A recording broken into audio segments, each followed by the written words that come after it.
bad.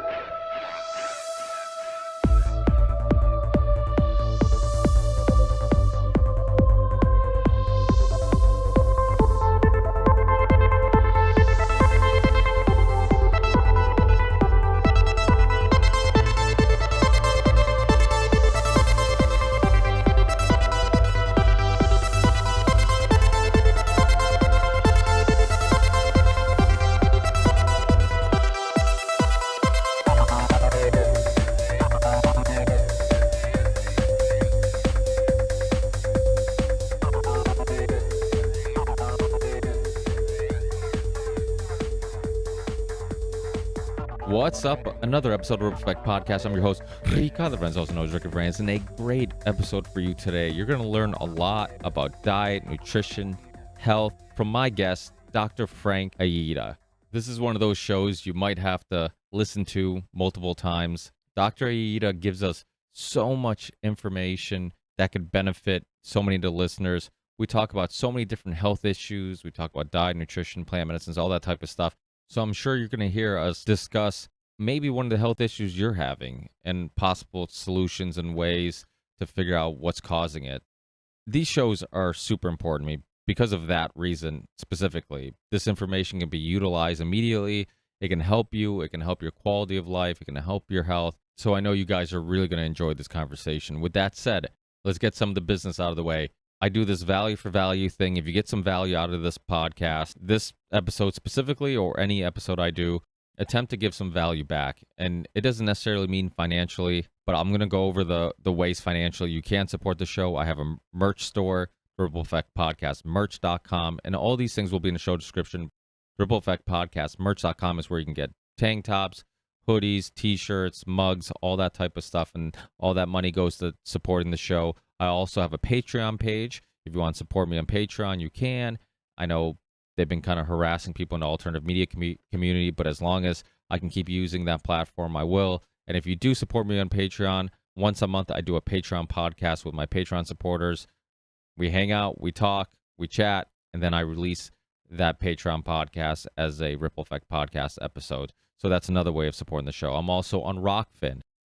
I'm in the process of uploading all my Ripple Effect Podcast episodes onto Rockfin. My free content will be the Ripple Effect Podcast, like this episodes and all my Ripple Effect Podcast content. And then I have a premium show, an exclusive show called Ricky Rants on Rockfin, which is just for premium subscribers on Rockfin. But make a free account, enjoy all the free content that's on Rockfin, and then if you like it, then become a subscriber or member or whatever term they use to call people who pay for the service. So Rockfin's a great way of supporting myself and all the other content creators that are on there. Last American Vagabond, Charlie Robinson, Sam Tripoli, Truthzilla, Jimmy Dore, Lee Camp, Abby Martin just joined them. So tons of alternative media people who have been banned or censored on other platforms are now on Rockfin. You're not just supporting myself, you're supporting all of us when you become a member of Rockfin. So that's another way of supporting the show. But like I said, it's a value for value system. Try to give some value back. But if you can't support financially, support the show by sharing the show, review the show, rate the show. All those type of things go a long way. I believe that's it, guys. Enjoy this episode, and I will see you guys on the next one. Peace.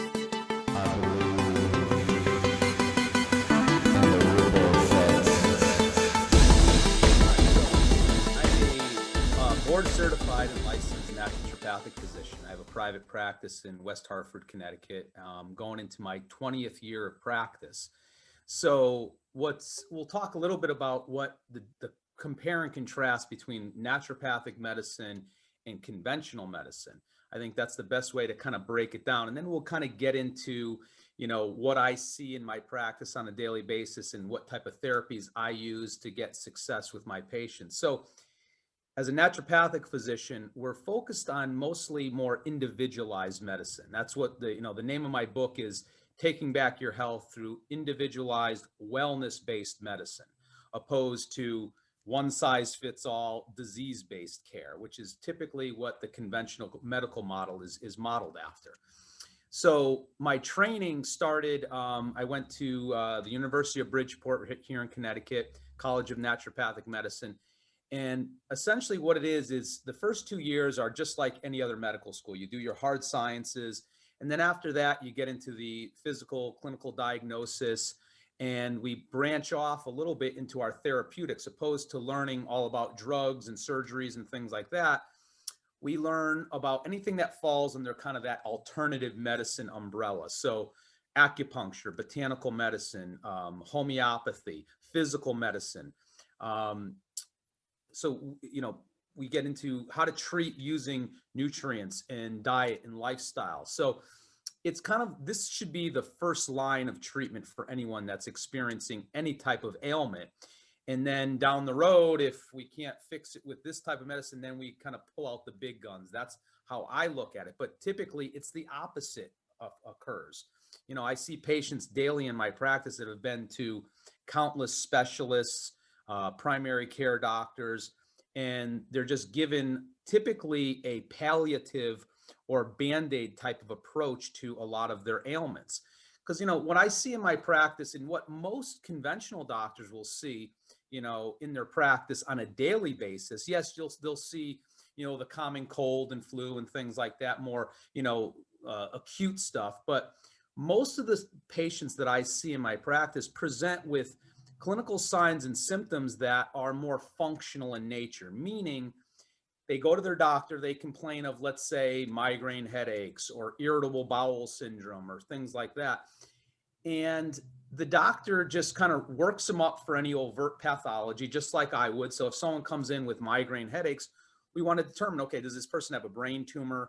What's going on? We'll do some imaging, we'll run some labs. But if there's nothing that shows up, typically from a conventional medical model, they just receive a Band-Aid treatment. Okay, take this medication, it'll get rid of your headache, but is it really addressing the root cause? Is that person deficient in, a drug? No, they're not. So my goal as a naturopathic physician is to uncover that root cause. So I start off by saying, okay, let's look at your diet. Let's look at your lifestyle. Let's look at, food sensitivities, food allergies. Let's look at some structural components. Do you have a malalignment in the spine? So we'll go through a lot of that, and 9 times out of 10, we'll uncover the root cause and address it. And it doesn't take a drug to do that. It's basically a change in diet, lifestyle. It could be a hormonal imbalance that's doing it. So I try to dig deep and then come up with a therapy that is more curative, opposed to just kind of band-aiding it. When I use the analogy, it's like a lot of times in conventional medicine, when a patient presents with a multitude of symptoms and they can't figure out the root cause and they just band-aid it, it's like driving by a building that's burning down, and instead of putting the fire out, you just smash the fire alarm. Okay, you don't hear it, but the building's burning in the background. So I always say, on a daily basis, I'm putting out fires. That's kind of what I'm doing, is getting to that underlying cause. So I see everything from A to Z. I'll see overt pathology, autoimmune diseases and cancer. And then I like to catch people before they progress to that, deeper state, more what's called functional problems, dietary shortcomings, nutrient deficiencies, hormonal imbalances. So, and one of the big things that I do in my practice is I run a lot of testing. Obviously you want to do a lot of, good note taking and history taking, but when it comes down to getting the rest of the person's story, that's where running the proper lab work and evaluating that proper lab work comes into play. And that was kind of the model of my book. I talk about in the book, I talk a lot about this as far as individualized medicine and how running lab work and how interpreting that lab work can give us a good starting point.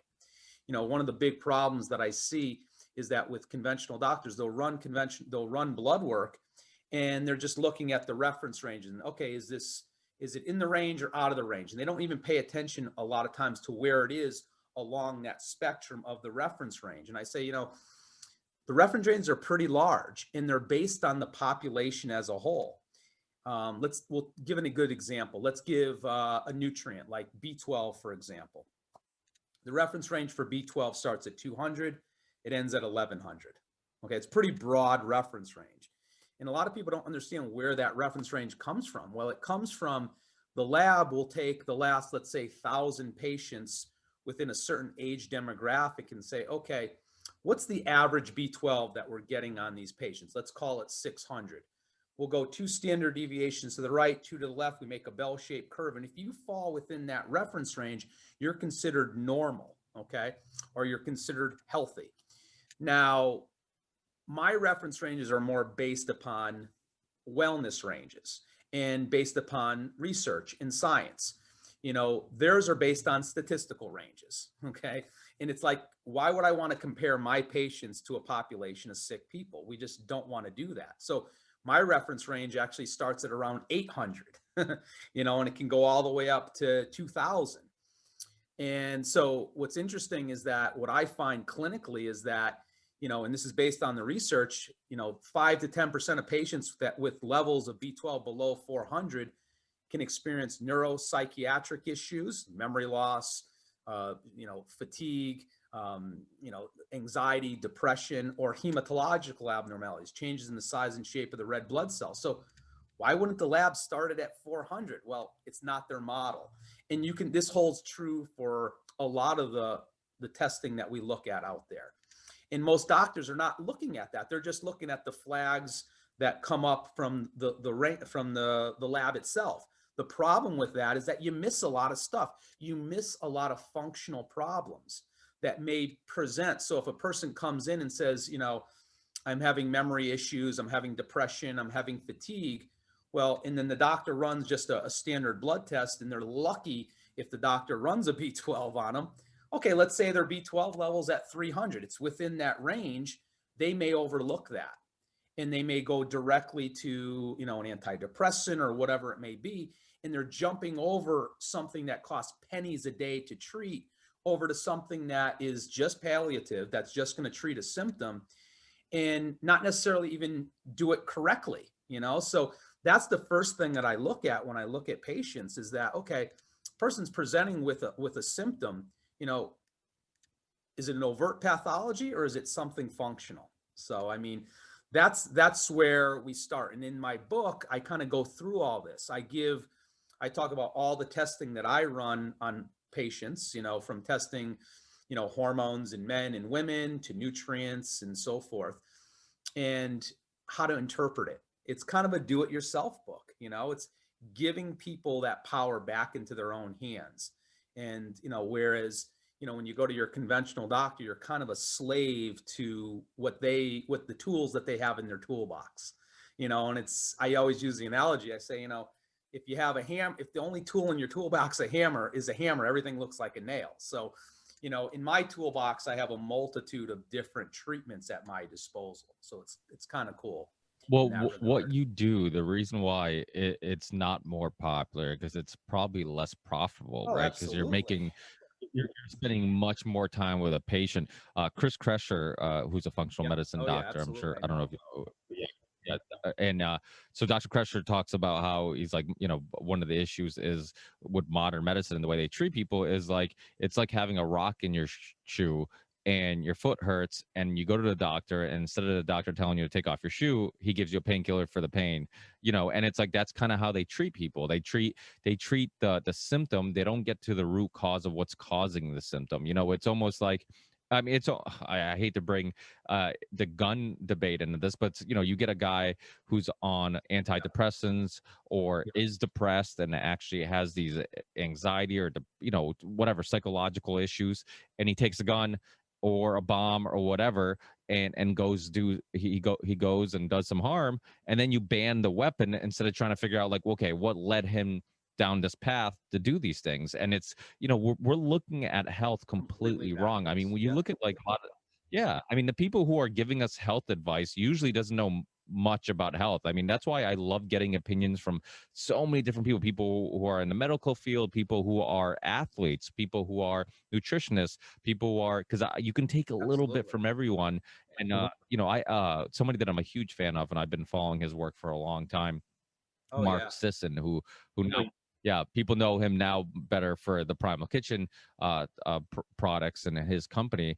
But I've been following him for a long time, and he was just on the Rogan podcast again, and he said something that I completely agree with. Well, actually, I don't completely agree with him, because he said that the whole cholesterol thing and getting people on Lipitor and all these drugs, it's one of the greatest hoaxes in human history. I think COVID was the biggest hoax in human history, but I think it's a strong Absolutely. And that's second. because that's something that I address with patients on a daily basis, is the whole cholesterol thing. Cholesterol is not the demon that they make it out to be.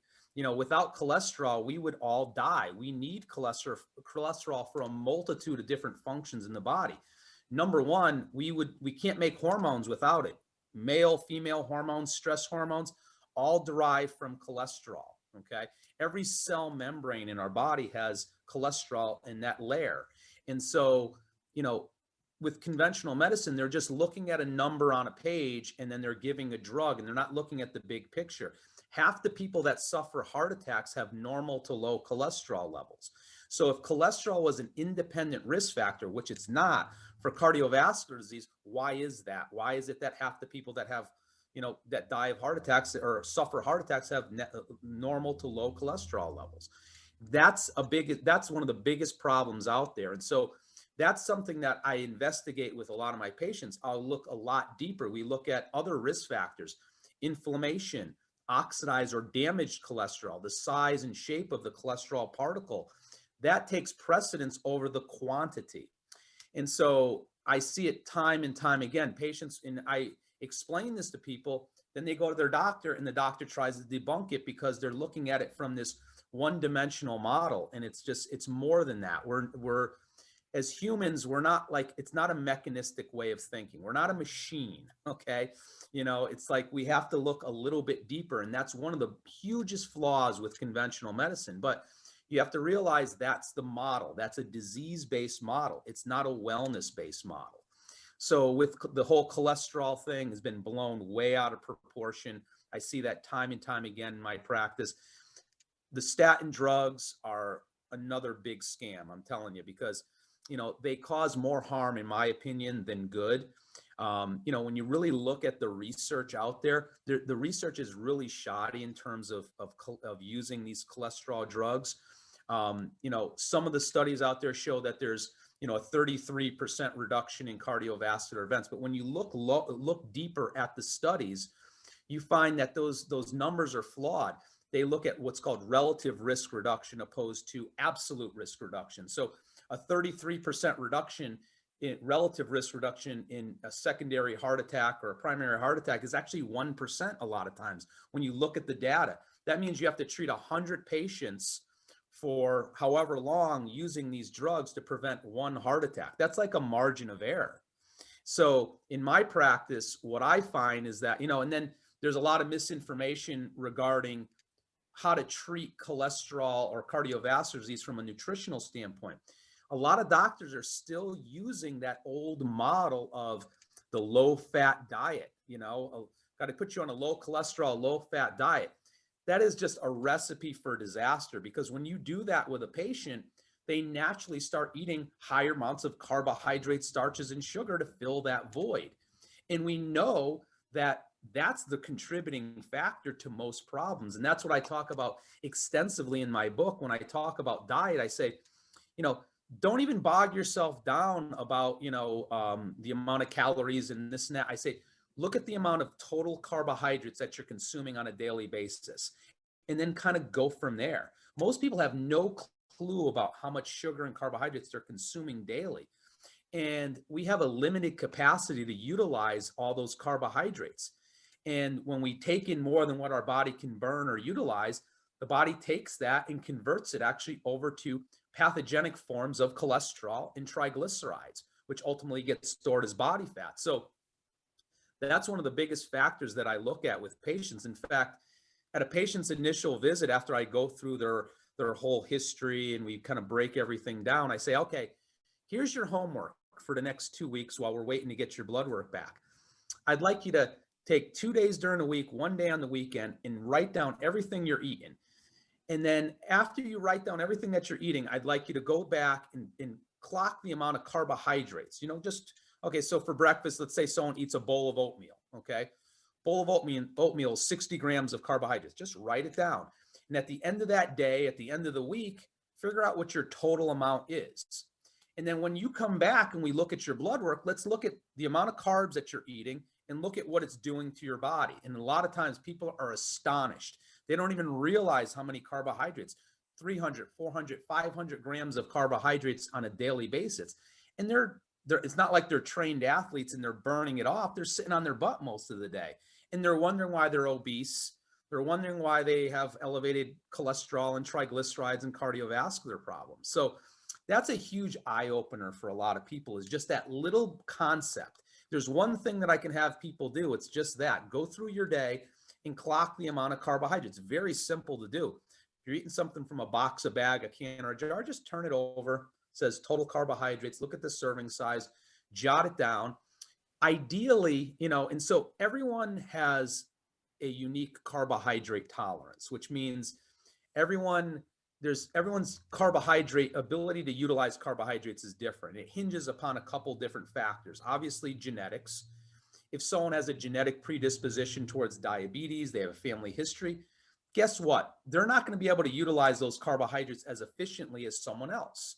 Number two is their metabolism. What's their metabolism doing? Do they have a properly functioning thyroid? Your thyroid's like your body's gas pedal. It tells your cells how quickly to utilize all these carbohydrates and calories.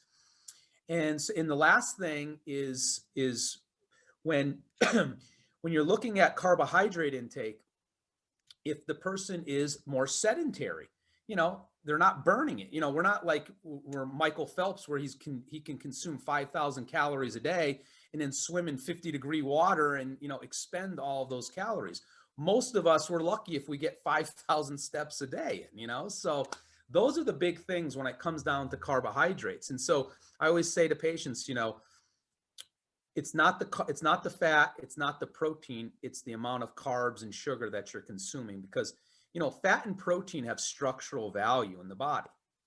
Your body uses those things to make things, okay? So when you take in protein, your body uses that to make body mass. You use some of those amino acids to make brain chemicals. Dietary fat is utilized to make hormones. We talked about that. Your body will use it to make cell membranes. Our brain is a big ball of fat. So fat and protein have structural components. Now, if we take in more, and we can obviously burn fat and we can burn protein, it's not a preferred fuel source, okay? But if we take in more fat than what our body can burn or utilize, or more protein what our body can burn or utilize, it's considered excess, and our body will actually convert excess dietary fat over to carbohydrates. And you either burn those carbs or you store those directly as body fat in the form of a triglyceride. So carbohydrates have a limited capacity in terms of its utilization in the body. You can't make anything from a carbohydrate. The only thing you can ultimately make from carbohydrates is body fat. All it is rocket fuel. All it is just fuel for our cells. We burn what we can. We store some in our muscles, our liver, our kidneys as something called glycogen. And once that's gone, it's, any excess gets converted to body fat. So all these people out there that are doing these, low fat diets and low, calorie counting and so forth, but eating tons of carbohydrates, they're doing it all wrong. They're doing it completely wrong. So I touch on that a lot in the book, because that's one of the biggest things. And it's not hard. I mean, once we identify through blood work where their levels are, then we say, okay, this is a good range for you based upon you as an individual. And that's what it comes down to, individualized medicine. So there's a million diet books out there on the market, and they're all one size fits all. They're all kind of cookie cutter, and that's where mine, I think, stands out, where it gets the person to be more individualized. So it's kind of cool in that regard. Yeah, there's a great documentary by Australian, I believe she was an Australian journalist. They did a documentary called The Statin Myth, Heart of the Matter, and then there's another part called The Cholesterol Myth, The Heart of the Matter.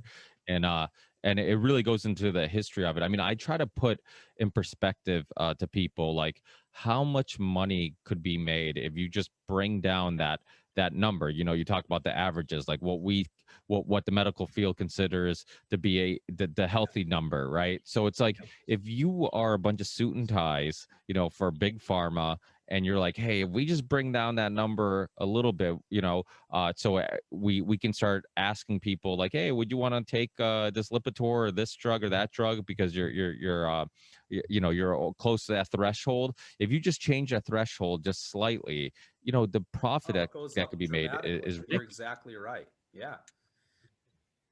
And is that, do you see that being an issue with like a lot of different Well, let me things give in you the another medical world? example. So that was an analogy right there, but let's talk about drugs that are used for osteoporosis. Okay, you'll love this one. So we have a test on the market called a DEXA scan, a bone mineral density test. Okay, where you get to a certain age, and mostly women will get this bone mineral density test, and they compare your levels. So it's natural for bone mineral density to go down as we age. Okay, it's not a great predictor of the bone's strength, though. Okay, so you could have thick bones and they could be super weak, or you could have thin bones that are super strong. So all this test does is it looks at the density of the bones.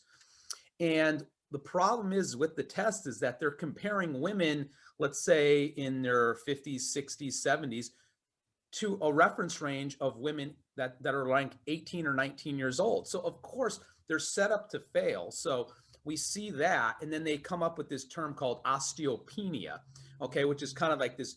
It's not even a real term. It's kind of like a midway point. Well, you're not completely osteoporotic, but we'll call it this, and so at least we can start getting you thinking about a drug in the future. Now, the drug, and this was kind of put out. This DEXA scan was put out as a way to measure, just like the cholesterol test, and it's destined to set people up for failure. Okay, and they have a drug out on the market, and the drugs, like Fosamax, they're a term called bisphosphonates. And basically, what these drugs do is they actually poison, and I use the word poison because that's what they do. They poison a class of cells in our bones that are responsible for remodeling bone. Okay, so there's two classes of cells in our bones. One called osteoclasts, and the other group is called osteoblasts. Osteoclasts are like little Pac-Men. They go in there and they clean out any dead bone. It's kind of like a pothole in the street. You want to clean out all the debris first before you put the new tar in there. Okay, and so the osteoclasts go around, they help remodel the bone, they kind of clean out this dead bone, and then the osteoblasts come in and they lay down new bone. Okay, well, this drug, the bisphosphonates, they poison this class of cells, these osteoclasts. So essentially what you end up doing is start laying new bone over dead bone. And so it's going to, on a DEXA scan, on a bone mineral density test, it's going to look very dense.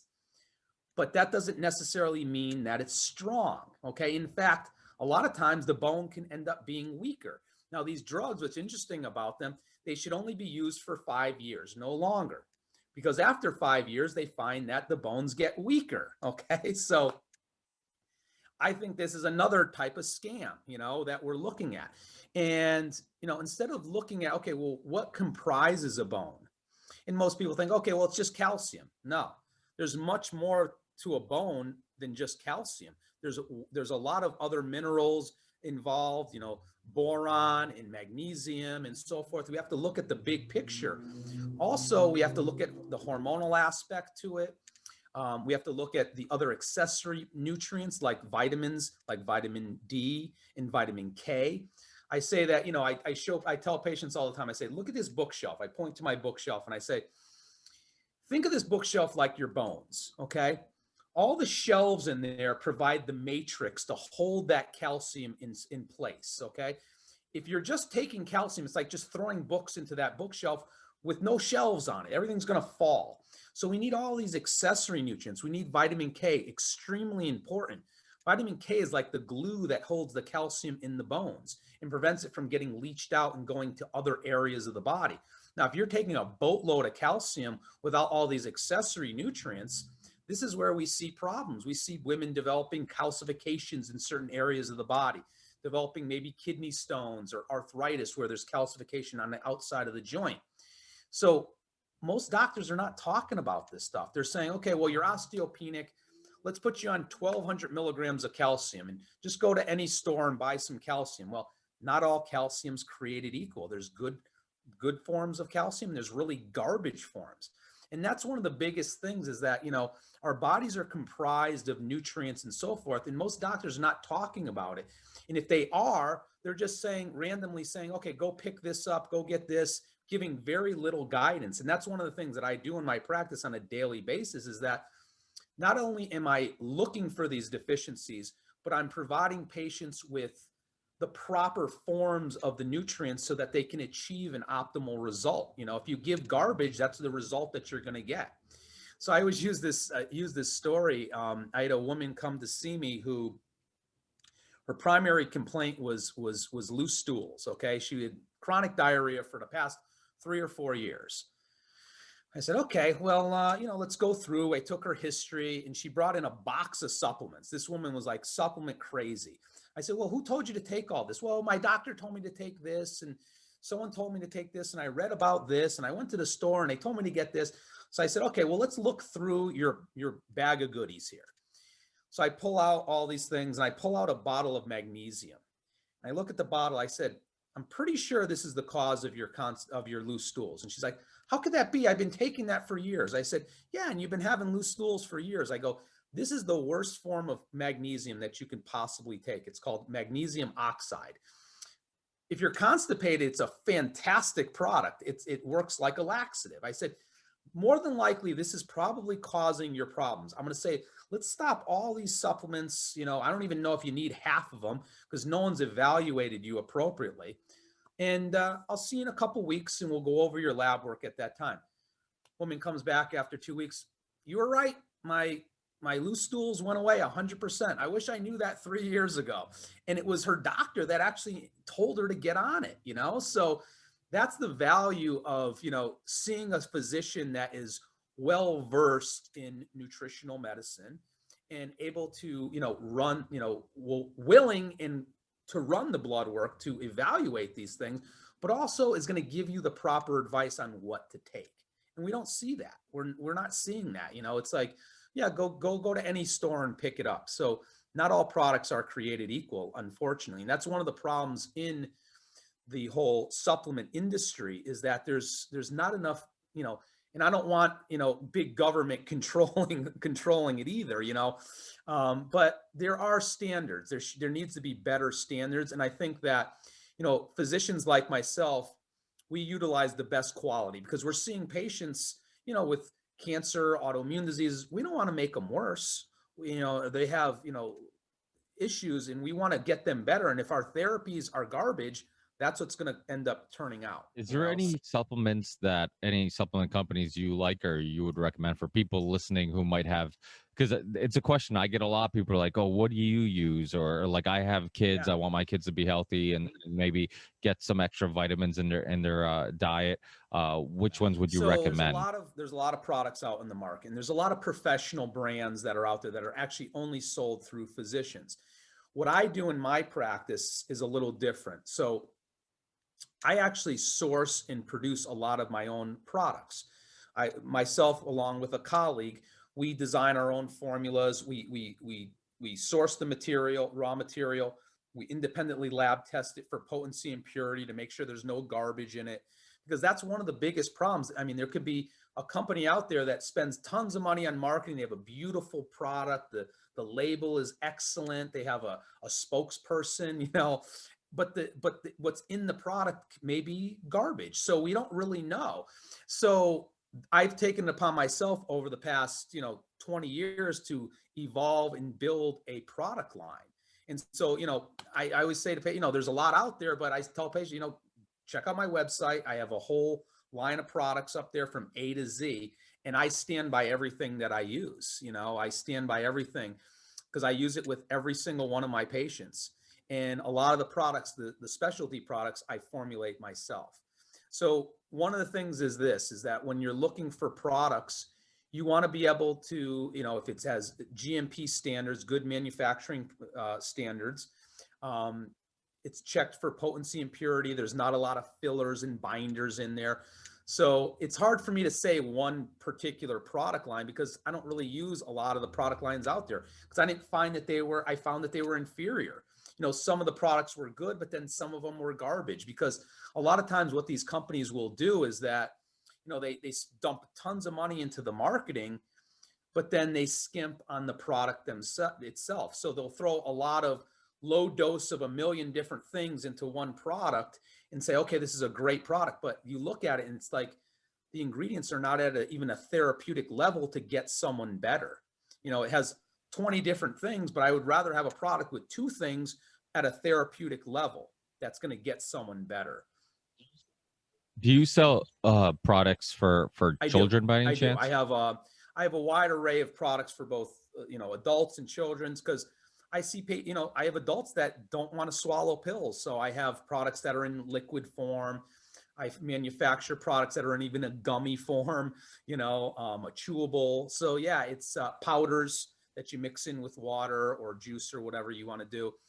But yeah, I mean, across the board, I've had to evolve my product line to meet the needs of all of my patients, not just some of them, because I see patients from infants all the way up to, patients in their 80s, 90s, so there's a wide demographic of people that I see. So yeah, I mean, people can check out my website and look at the products that are up there. I'll put it in show description, and I'll definitely look because I've been on your website, but I didn't, for some reason I just didn't even look for kid stuff. But that's a question people ask me a lot because I'm always giving my kids. I'm trying to. I've been doing the keto diet, right? It's more like a ketovore diet because I'm such a meat guy. I just love eating red meat all the time. But I try to be somewhat healthy with my kids too as much as possible. I know obviously it's hard when you go to birthday parties and around other kids but with vitamins, it's like you said, it's really hard to find a good quality one for kids because that was the problem. That's the biggest problem that I had in my practice is that, there was certain products that were really good, but it was hard to find a wide array. So I had to go to all these different companies, buy one or two from each. And I said, you know what? I'm going to start working on this and I gradually built up. I probably have over 100 different products from A to Z.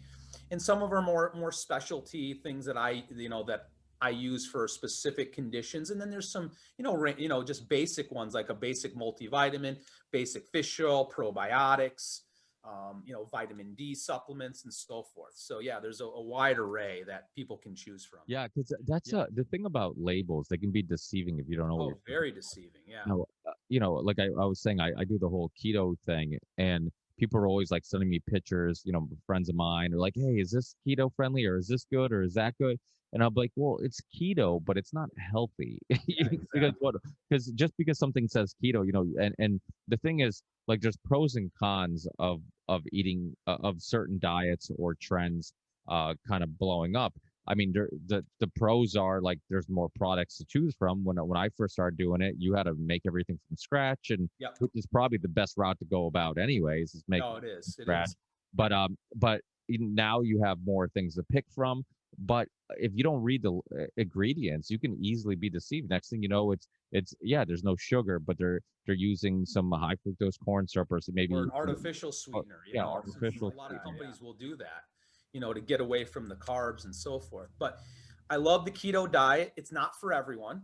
You know what I mean? So that's where I talk about things being more individualized. So I do ketogenic diets with patients, but not everyone. It's not a one size fits all. Like if, there's certain instances where I would implement that, but I may do it for a certain period of time with a certain demographic of patients. Let's say someone comes in, they're, morbidly obese, they have diabetes, they have heart disease and so forth. I may say, okay, we got to really tighten you up. We got to get your carbohydrates in this range here. We'll do it for a period of time. We'll check your blood after 3 months and see where we at. And we'll see if we can give you a little leeway, So one of the things that I do in my practice to individualize things even more, because remember, we don't want a one size fits all model, even when we're trying even a diet like a keto diet, which I consider to be quite good for most people. One of the tests that I really rely on in my practice is to do a food sensitivity test. Now, this is a super important test that I try to run on every single patient in my practice because I don't want to just come up with a plan and say, okay, I think you need to follow a keto diet and you're going to eat this food and you're going to have some, some dairy and you're going to, well, what if the person's sensitive to all these foods that I'm telling them to eat and it's potentially going to make them worse? So I use a company that has a test called a FIT test, the FIT test. It stands for Food Inflammation Test. It's a food sensitivity test, and it's very simple. Simple finger stick, grab 5 drops of blood, you mail it into a lab. 10 days later, you get results. And we can check anywhere from 22 foods all the way up to 176 different foods. So people always ask me, okay, well, what's the difference between a food sensitivity and a food allergy? So big difference. So I'm going to differentiate it for everyone that's listening because I think this is a key component to achieving optimal health. So when we're talking about a food allergy, all of us know this, food allergy is kind of an immediate reaction. You think like a peanut allergy. You put something in your mouth, almost an immediate reaction. It affects the skin, respiratory tract, or digestive tract typically. And most of the time people come in to see me and they already know what foods they're sensitive to. They say, oh, I can't have seafood. I can't have this. Okay, great.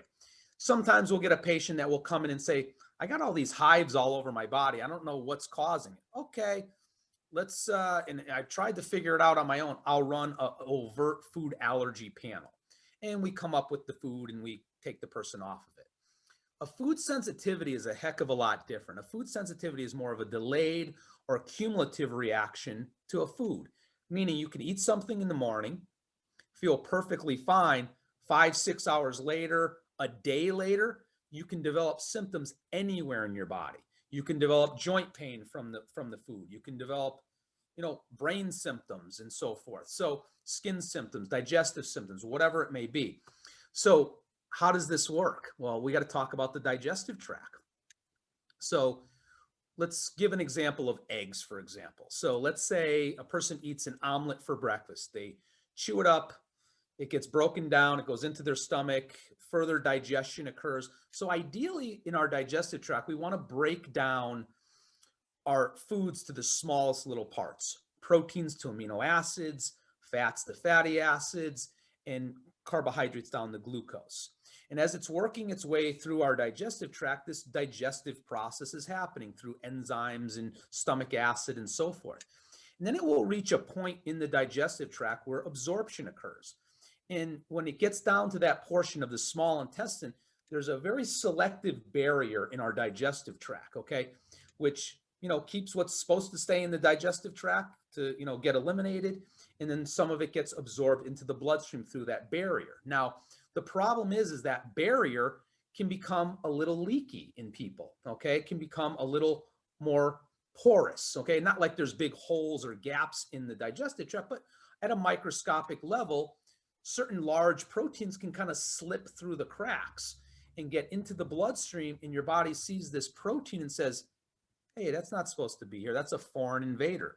Maybe it looks like a bacteria. Maybe it looks like a virus. So our body starts to mount an immunological response and an inflammatory response to that particular protein, So it's going to happen inevitably, certain proteins are going to slip through the cracks. But if there's a lot of the same proteins coming through that crack on a daily basis, because you're eating the same foods that your body is sensitive to, you're going to chronically be in this state of inflammation, okay? And then a further progression of this food sensitivity is called an autoimmune disease, where the body starts seeing this foreign protein and then starts making antibodies to it. And those same antibodies that are attacking that protein will then cross-react and start attacking areas of the body. For, a common example would be, rheumatoid arthritis. The body starts making antibodies to the synovial joints. We have MS, multiple sclerosis, where the body starts making antibodies to that myelin sheath. It's called molecular mimicry. And so if someone has a genetic predisposition towards autoimmunity, this can be the spark that turns it on. Everyone has a genetic susceptibility to something, okay? But that doesn't necessarily mean that you're destined to develop that issue, okay? There's got to be something environmental always turns that switch on. And I use the analogy that, your genetics loads the gun and then the environment pulls the trigger. So You can have a loaded gun your whole life, but it never goes off and you never develop it. So, you can have someone that has a genetic predisposition towards lung cancer, never gets lung cancer. They start smoking, they start, their lifestyle changes environmentally, boom, that switch turns on and they develop it. So this is called epigenetics. And we have the ability to kind of turn these things off and on or kind of tone it down a little bit. So we can either do things to worsen the situation or we can do things to improve it. So if someone has a susceptibility towards autoimmunity, we want to really focus in on, okay, maybe a food is going to drive this autoimmune process. We know clinically a situation like celiac disease. Okay, celiac is a autoimmune process where the body makes antibodies to the protein called gluten that's found in wheat. And the body then starts making antibodies to that gluten and it attacks and it destroys the intestinal lining. So that's an autoimmune disease that we know what the cause is. Many times we have to go digging to uncover the root cause of some of these other autoimmune diseases. Like if someone comes in with rheumatoid arthritis or like psoriasis or some other type of autoimmune issue, we want to see, okay, what's driving this process? Is it a food? Is it an underlying infection, a stealth pathogen? Like maybe they have an underlying, bacterial infection, viral infection. The person could have underlying, a stealth pathogen like Lyme disease, or they can have Epstein-Barr virus that's driving their immune system to overproduce antibodies, which then in turn start attacking your tissues. So my goal is to go in seeing an epidemic of people with autoimmunity. I mean, across the board, I see it on a daily basis. And why is this happening? Well, because the food supply is getting worse and worse. We have this overabundance of food, but the quality is pretty much garbage across the board. I mean, genetic modification and everything else. And so in our digestive tracts are getting beat down by the conventional drugs and so forth. And so that lining, that barrier becomes even thinner. So we're becoming more and more susceptible to everything we eat. When I run this test on someone and I see, I'm checking for 176 different foods and 50 show up, I say there's something definitely wrong with your digestive tract. I mean, all these proteins are flooding into your bloodstream. It's kind of like walking into a pollen storm and breathing in all those pollen particles right into your bloodstream all at once. What's going to happen? Well, you're going to have an immune response, if you're susceptible to it. This is just more of a delayed response based upon the transit time. How long does it take for all these proteins to get through your digestive tract and finally meet that point where they slip through the cracks? So the nice thing is that once we identify those foods, we can promptly take them out of the diet and we can do things to help heal and seal that digestive lining. There's a lot of different products out there. I have a whole product line that I invented to, mitigate that, to heal up that intestinal tract. And so in conventional medicine, they feel that there's no cure for an autoimmune disease. We can simply manage it. And how do they manage it? They manage it by suppressing the immune system. They may start off, if someone comes in with an acute flare-up of an autoimmune, they may put them on a drug like prednisone or a steroid, which will suppress the immune system, suppress the inflammatory response. But most doctors don't want to keep someone, they know better. They don't want to keep someone on prednisone long-term because it has a lot of detrimental effects on the body. So they may go to what's called a biologic drug, which works to suppress portions of the immune system. Now, okay, you're just addressing a symptom. You're not addressing the root cause. So in the background, that autoimmune process is still revving. It's just that the immune system's suppressed. So what's the long-term effects of taking the immunosuppressive drug? Well, cancer, infections, things like that. I mean, it's not something to toy around with. But if we can identify it and address it, and it comes down to something as simple as changing someone's diet, addressing an underlying infection or whatnot, why not? Why not do it that way? Well, that's pennies a day, my friend. It's free actually if it just comes down to changing your diet, where a lot of these biologic drugs and so forth can be upwards of tens of thousands of dollars a year. they're patented drugs that, a person has to stay on ultimately the rest of their life.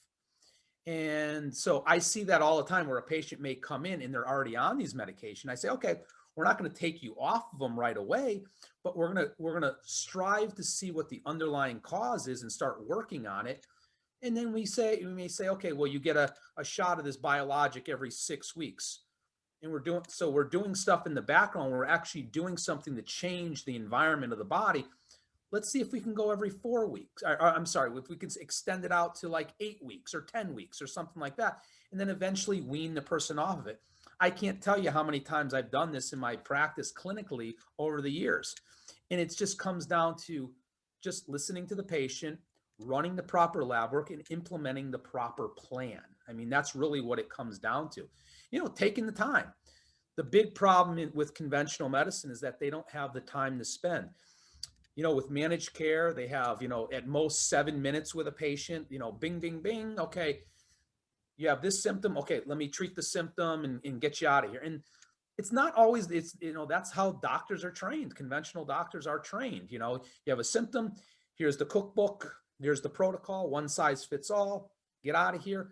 And there's a lot of people that just want symptomatic relief. Not everyone wants to change their diet. Not everyone wants to change their lifestyle. So there's definitely a need for that type of medicine. But there is an alternative to that, which is naturopathic medicine or functional medicine, where you're going to say, okay, there's a big problem here. I don't feel comfortable taking all these drugs. I see patients on, 5, 6, 10, 15 different drugs, each one doing one thing. And a lot of times they're just not looking at the big picture. I'll give you a quick example. I may get a patient that comes to see me with a laundry list of symptoms. All right, just recently I had a woman within the past month. She came in, she goes, my cholesterol's high. It's been going up. I can't lose weight. My hair is thinning. My skin is dry. I'm feeling depressed. I'm freezing all the time. And I went to my doctor and I told him all this stuff. They ran some blood work and it said everything looks good, and then proceeded to treat each individual symptom with a drug. So when I hear that whole scenario of all those symptoms, that compilation of symptoms, the first thing I think is, okay, those are all symptoms of a low thyroid. Okay. So the big problem we go back to is looking at the lab work. So most conventional doctors, to evaluate someone's thyroid, they'll look at one lab test called a TSH. If you're lucky, they may check a second lab test. In my practice, I check 5 markers for thyroid. And so thyroid regulates your metabolism. It's like your body's gas pedal. We talked about that. And when that gland itself is not functioning to its fullest capacity, you can develop a multitude of different symptoms. I just listed all the symptoms that correspond to hypothyroid. So I said, I think you got a thyroid condition. I said to the woman, she goes, well, my doctor ran the blood work and he said I was completely normal. Okay, it fell within that broad reference range. So the reference range for that one test that they're looking at depends on the lab, starts at 0.45 and goes all the way up to 4.5. Okay, so it's a pretty broad range. Now, with thyroid, the higher that number, the more sluggish your thyroid. Well, when I looked at her lab work, she was at 4. Okay, she was at the top end of the reference range, not outside of it. So her doctor looked at it and said, no, that's not what it is. And then we proceeded to look a little bit deeper. And we found that she actually did have a pathological thyroid condition. She had an autoimmune thyroid condition. And we know with autoimmunity, the symptoms can kind of wax and wane. So when the doctor ran it, she was in the range, that TSH. A week later, he could have tested it. It could have been way outside the range. It all depends on the activity of that autoimmune process. So what did we do? I implemented a treatment plan.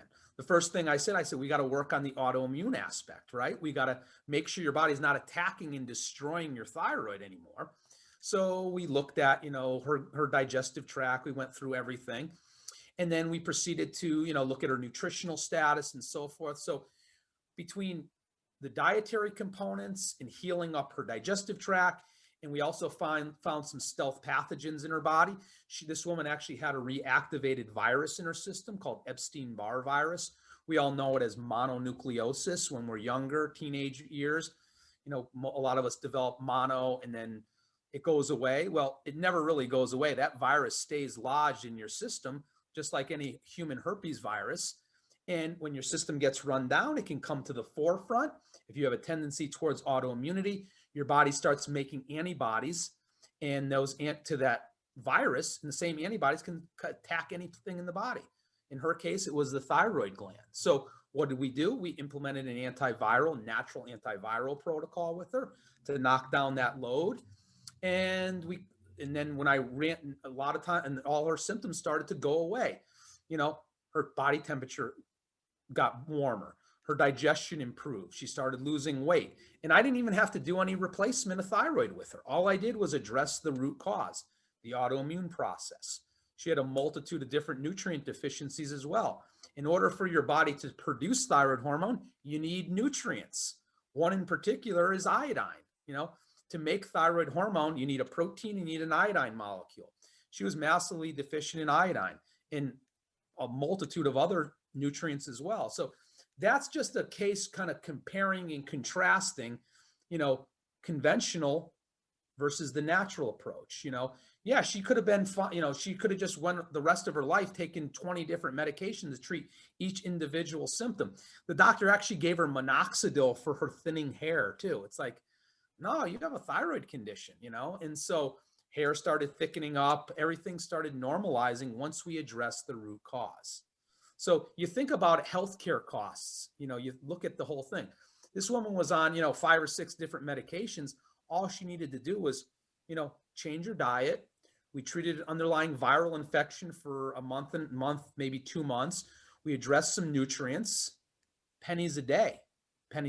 So you look at the big picture, there's, you follow the money in all these types of situations. But it's sad because, there's a lot of good doctors out there that want to do these things, but their standard of care in conventional medicine, that's the standard of care. Run the blood work. Oh, it's within range. Treat the symptoms. Which I think the food sensitivity thing is interesting, because I think the reason why the carnivore diet has gotten so popular and it's had such success with people who had autoimmune issues or many other health issues is like I tell people, I'm like, I love red meat, but it's not that I think it's the cure to all these issues. I think whatever is causing these issues, you're eliminating it. So it's a process of elimination. It is, when you're eating a diet that's this broad of all different types of things, and you start to narrow it down, yes, you start eliminating a lot of the foods that are problematic. I find that most grain products are really hard on the digestive tract. A lot of the grains are, genetically modified. Wheat, for example, you look at modern wheat in contrast to wheat maybe, 50 to 100 years ago. It's a different plant. We have dwarf wheat now, which is like a 4-foot plant, whereas, amber waves of grain, large stalks, that's not there anymore. We're looking at, this hybridization, where they're crossing, not necessarily genetically modifying yet, but they're hybridizing these grains that would never happen naturally in nature, so they're messing with it. And so our digestive tracts are not equipped to maybe break down and utilize those types of grains in mass quantities. I mean, when I run these food sensitivity tests, when I run them on children, young kids, hands down, the most common one that pops up is gluten. Because what are they eating all day long? Breakfast, lunch, and dinner and snacks. It's gluten, gluten, gluten. It's all day long. The next one behind it is dairy products, and then eggs, and then soy. Those are the big ones, and corn. Those are the big ones that I see across the board with patients. I can do that with patients a lot. So if they don't want to run a food test, I say, okay, first thing we're going to do is we're going to cut out gluten. We're going to cut out dairy. Let's try it for a period of time and see how you do.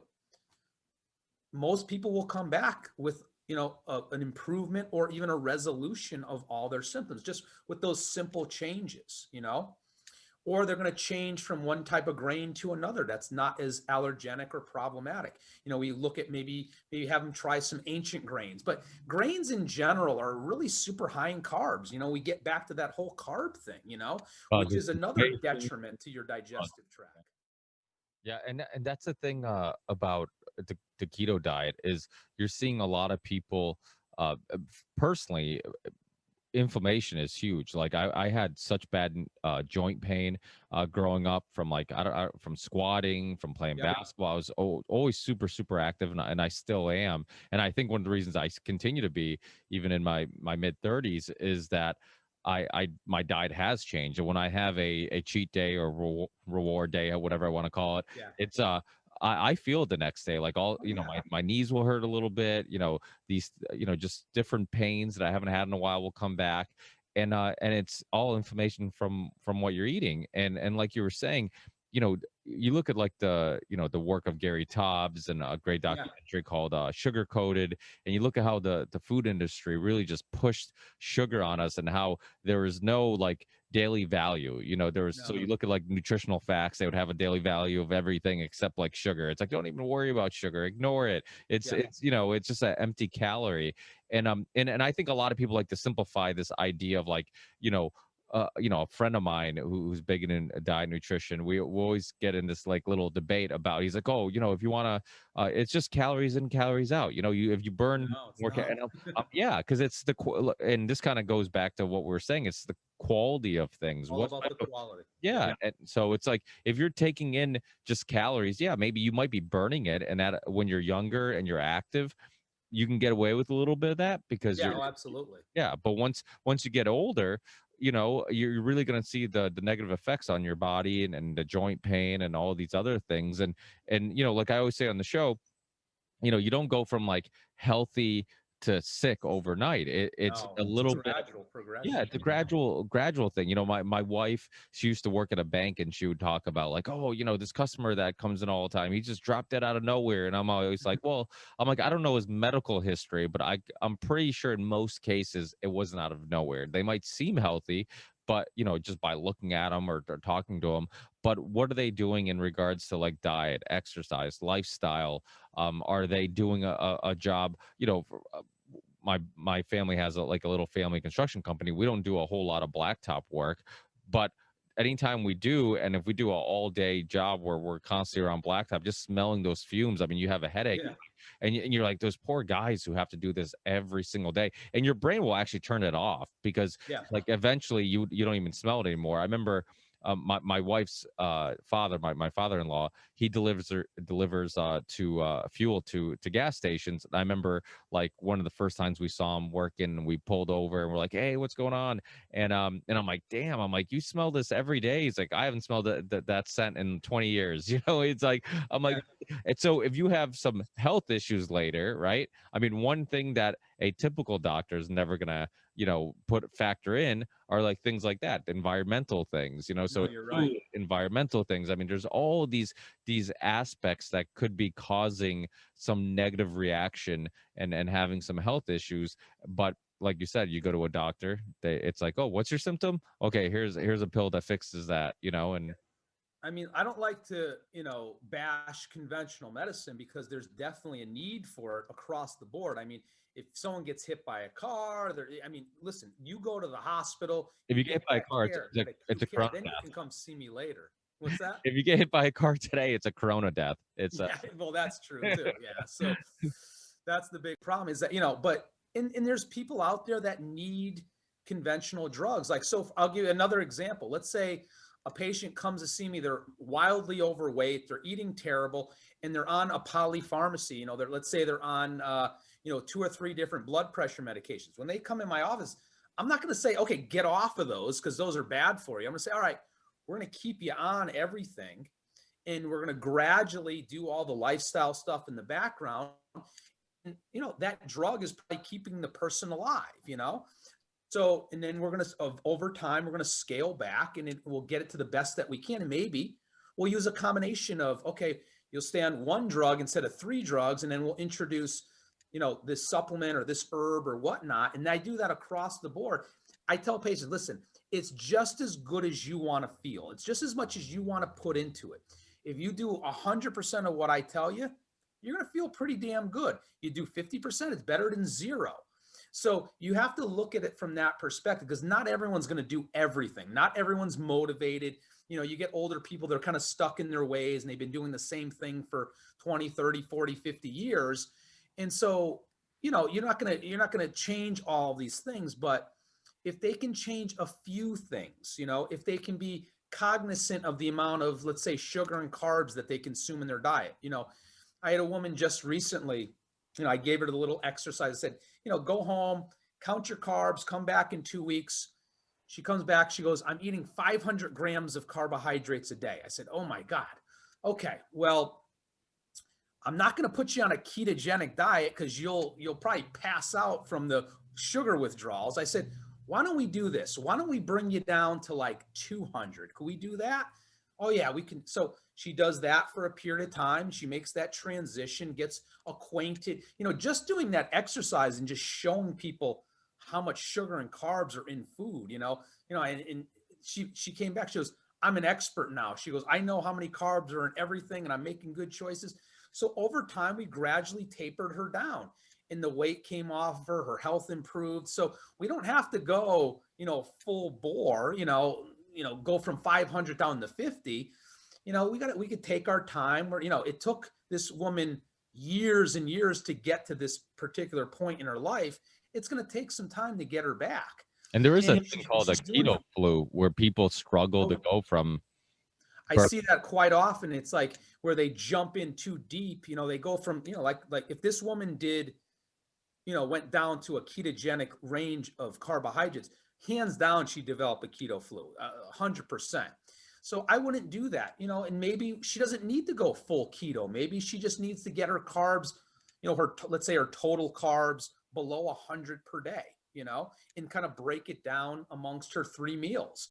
Now, do you emphasize when you're telling people to lower their carbs? One thing I tell people is like, make sure when you're counting your carbs and the products you're choosing to eat, be cautious of like, okay, this thing has 1 net carb or 2 net carbs, so obviously you have the fiber factor. Yeah. But a lot of companies have taken advantage of that, where it'll have like 20 carbs, but then they'll throw like 19 grams of fiber, and then it'll be some bad quality fiber, and that's cause some issues. I've kind of gotten away from the net carbs with patients. And initially, I wrote a book several years back called The Weight Loss Puzzle Finally Solved, and it was all about ketogenic diets.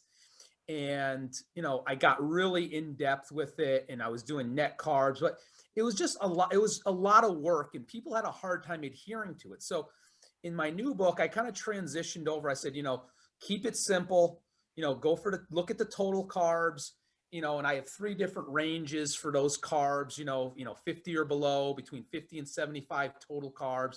So yes, I mean, if you want to look at the net to some degree, a lot of vegetables are, there's a lot of net carbs. And I mean, it's lower in carbs in terms of net carbs when you look at the fiber component in green leafy vegetables. Fiber, like which is natural fiber. Yeah, exactly. But I know a lot of people kind of gravitate towards these junky, net carb products out there. So I wanted to discourage that from the beginning, because that's what I saw as a problem with my first book. So that's why I took it out of this one. I said, listen, count the total, keep it simple. We don't want to stress people out, and people do great with it. They keep it within that range. I say to most people, if you're an active person, you don't have any pre-existing conditions, no diabetes, no family history of diabetes, your thyroid's working well. If you can keep it below 100, you're doing pretty good. Okay. You're going to do pretty well. You want to get more aggressive between 50 and 75. That's kind of where I keep mine, and I feel good at that. And then some days you'll get a little less and whatnot, but I try and keep it simple. I feel that I'm at a good weight for myself. I feel good. If I was, getting out of control and putting the weight on, yes, I would go more keto to try and, take it off, but I'm in kind of a maintenance phase right now, and I feel good. Is there times where I'll eat a little bit more carbs? Sure. I'm human, Well, the other myth too is myth, that we need carbs because your body will you make don't. the glucose if necessary. Remember what Yeah. I said. If you take in more fat than what your body can burn or utilize for structure, it's excess. Your body will convert it to carbohydrates. Same thing with protein. So we can essentially live on a zero carbohydrate diet. It'd be boring as hell, Which is but what the carnivore diet is, that's right? a carnivore diet. Yeah. I mean, so to each his own. I couldn't do that long term. I would, it'd be fun to do for a period of time I did it as for more of 2 weeks. a detox or whatnot, but I personally couldn't do it long term. I need some degree, I need vegetables. I would need, these things in there. I had Dr. Sean Baker on, so I wanted to do. I've done a lot of shows on the ketogenic diet, but Yeah. I wanted to do one on the carnivore diet because I think the one thing you learn from it, even if people don't dive deep into it, it is this idea of like food sensitivity, like you're talking about. It's so important, and I think that's one thing we people have learned from the carnivore diet is that like okay, even something that I wouldn't even think could have some negative effect on my body or my health could be, it could be a spice, it could be a, whatever it may be. 100%. Yeah, it could be anything. And so when you only eat the, red meat and you eliminate everything else, any sauces, any, I think, don't even dairy, dairy is another thing. Like Yeah. I love cheese, I'm Portuguese. I like having a glass of wine and some cheese and that was like one of the hardest things. I'm pretty disciplined, but Yeah. like, having meat with like burgers with like no ketchup, no cheese, no any or having steak with like absolutely nothing. Yeah. It was kind of difficult. It made some of it was like palate fatigue. I mean, it was just like I'm just Yeah. No, I eating can see that. steak, so I'm losing weight and getting leaner just because I don't want I'm getting tired of eating the So same. how do you get around that? Run a food sensitivity test. Exactly. There you go. There's the solution to it all. And that will tell you what's proteins are slipping through the cracks and which ones aren't. And then you modify your diet accordingly. You stay away from these. I had a patient, actually, we did a food sensitivity test. It showed up positive for beef. Can you imagine that? So beef showed up.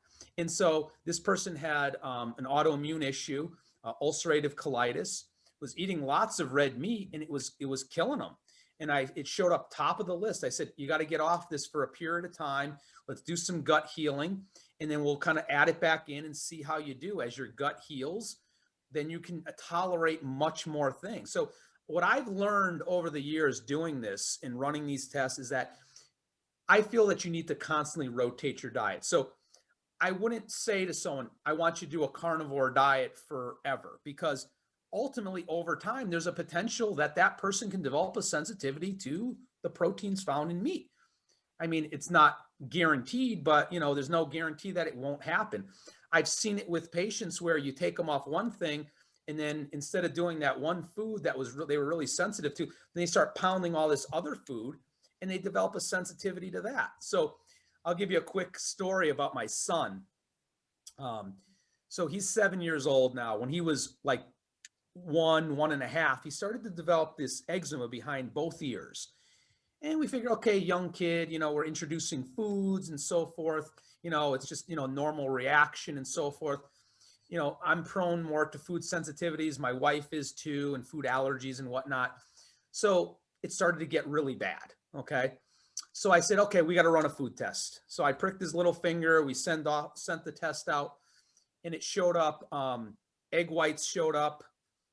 Gluten showed up, and we weren't doing a lot of this stuff. It was here and there. It just, his gut maybe wasn't forming properly, or imbalances, who knows, genetic predispositions. So we took him off all those foods that he was sensitive to. His ears cleared up beautiful. Okay. If I took him to a conventional doctor, they would have given him the steroid cream and everything else. So we cleared it up, looked great. Okay. Fast forward, 5.5 years old. It comes back with a vengeance. Okay. It's bleeding. It's crusty. I said, okay. I said to my wife, are you feeding him these foods? Is he getting the eggs in there? She's like, no, I'm doing good. We're rotating. We're making sure he's not getting it. I said, we got to run the test again. We run the test. Top of the list, olives. I said, what? Olives? My wife goes, that makes sense. He loves eating salad, and my wife was, oh, this is great. How many, 5.5-year-olds like to eat salad? And so he loved it, with drenched in olive oil with these olives on there. And he would ask for it every night for dinner. So he'd have his nice salad and he'd eat the whole thing.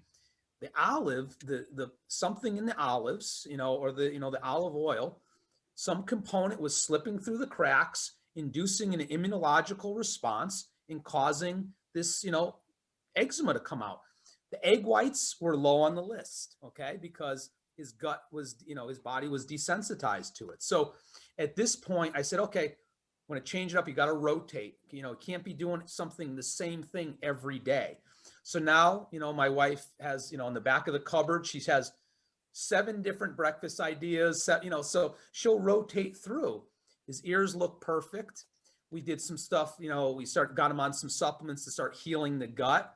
I have some pretty nice products. There, one product that works really good to heal the gut, it's immunoglobulins.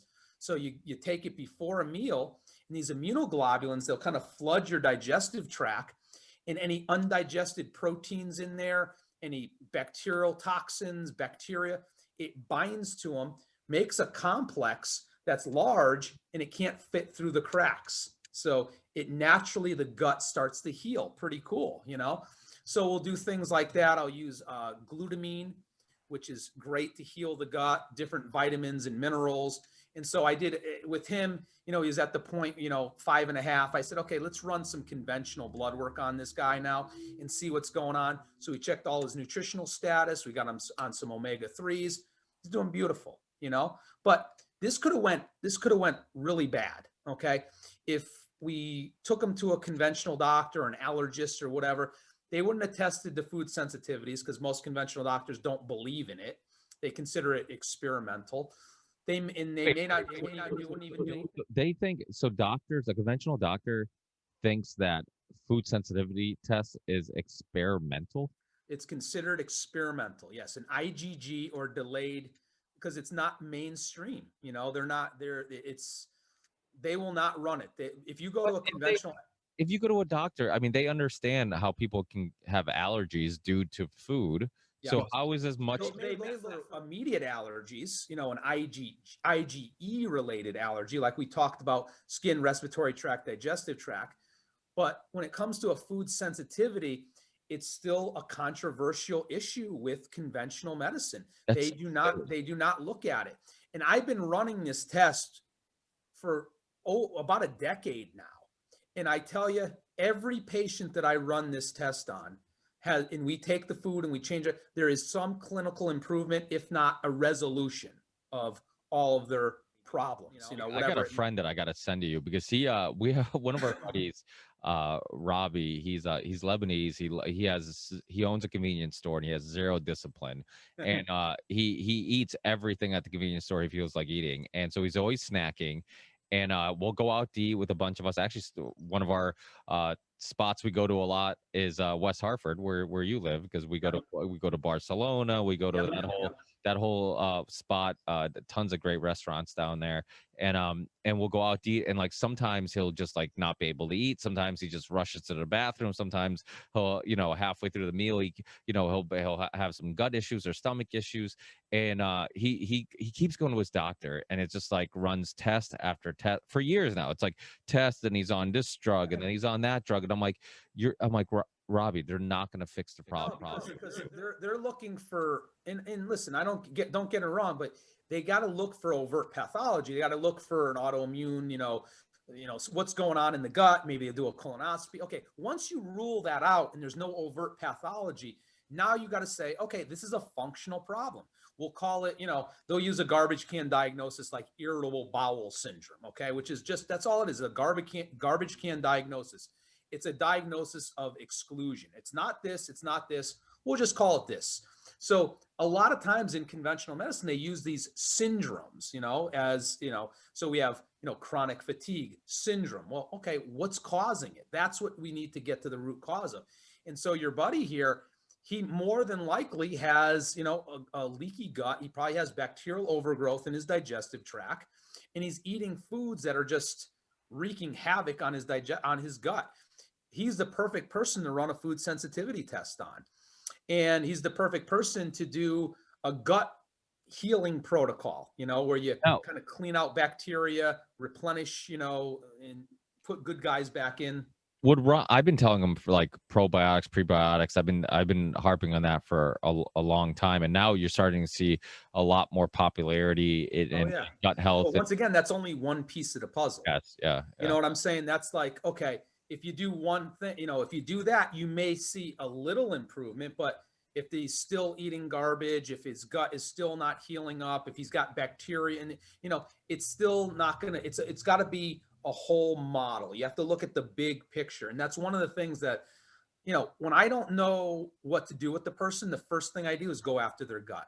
Like if someone comes in and they have a million different things going on. And you're like, oh my God, this is like a nightmare case.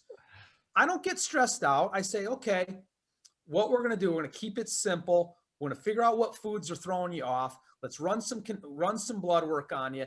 And if anything else, let's start working on your gut. Let's change your diet. Let's do some healing. Let's get some good bacteria in there. Let's get the bad guys out. Let's get your digestive enzymes flowing and do the whole process. If you just do that simplistic thing, I mean, it's so easy. I mean, you can get like 50 to 75% of the people much, much better. Yes, you're not going to get everyone better. Maybe there's some other deeper things that we need to look at, but ultimately over time, that's where we go. And I go through that extensively in the book. Everything that we're talking about today, it's all in there. I talk about Epstein-Barr virus. I talk about autoimmune. Everything that we're going through is all in there. So it's a great resource, if anything, for people. And one of the reasons why I wrote it was because I wrote it for my patients. So, because I'll see patients, I may see a patient once a year at this point, that's, let's say a patient's been with me for, 15 years and, every year they come back and we run some blood work. And I kind of got discouraged because over time, they come back and they forget everything, or they go back to their original ways of what they did when they originally came to see me, 10 years ago. So I said, okay, what are you eating for breakfast, lunch, and dinner? It's funny because they'll rattle off what they said to me 10 years ago at their initial visit. I said, what are you doing? You went backwards. You're supposed to go forwards. So I say, all right, I give a copy to every one of my patients. I say, listen, before you come back and see me, read the book. It's quick, it's easy. It's 100 pages, but it's, a lot of it's reference material. You can blast through it in, an hour and a half. So that's what patients do now. And they come back and I know what to do, and they just show me what the blood work is, show me how bad I've been, and we'll go from there. Well, it kind of reminds me of my podcast because I've done podcasts on so many specific topics. So it's like people, if I have a buddy who's asking me questions about cancer, You just send them the podcast. yeah, like I did. Oh, here's a show I did with Dr. Brzezinski. Here's the one I did with Dr. Yeah. Thomas Seyfried, who wrote Cancer as a Metabolic Disease, about, the ketogenic method of kind of helping with those things, or this or that. So it's like, it's amazing how many times I'm just, and I feel your pain. I'll get people will come to me with the same questions. Oh, I'm like, I answered this already. I'm like, don't you listen to me? I'm like, I've already answered this already. So it could be a little frustrating. But if you're not in the world of, if you're not living it, it's in one ear and out the other. Like you may do it for a period of time, and then you get kind of burnt out on it and you start doing other things. And that's usually, that's anything, so we kind of have to have this constant reminders. And that's why I hold my patients accountable. You know what I mean? So I say, you got to get in to see me at least, once or twice a year, just to kind of as a refresher. We'll run some labs. We'll see what you're doing, because I don't want people to go backwards. And my most successful patients, I mean, I have patients I've been seeing for literally 20 years. They may have started to see me when they were like 60 years old. They're in their 80s now. And honestly, a lot of them are healthier now in their 80s than they were when they were in their 60s, because they've kind of embraced the lifestyle and they're doing everything the right way. And that's one of the biggest problems that I see, is that people don't know their body. They kind of take it for granted. They kind of, little symptoms, they kind of brush under the rug and they just, oh, it's a natural part of aging and this. And I said, no, it's not. Just because you're in your 60s, 70s, or 80s doesn't mean that you should be crippled and shouldn't be doing everything that you were doing previously. And your mind should be sharp and all these things should be working properly. But in conventional medicine, they make you feel that, as you get older, it's inevitable that you're going to need to be on medications, because that's just the way things go, that your body just breaks down, and we need these drugs to keep your body going along. There's nothing further from the truth.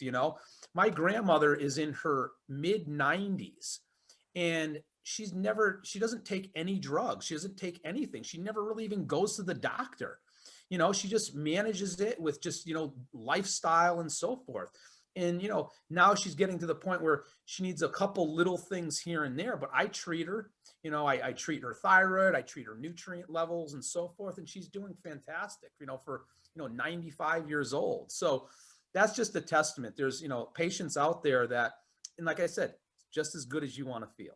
That's what it really comes down to. If you want to abuse your body and listen, that's your prerogative.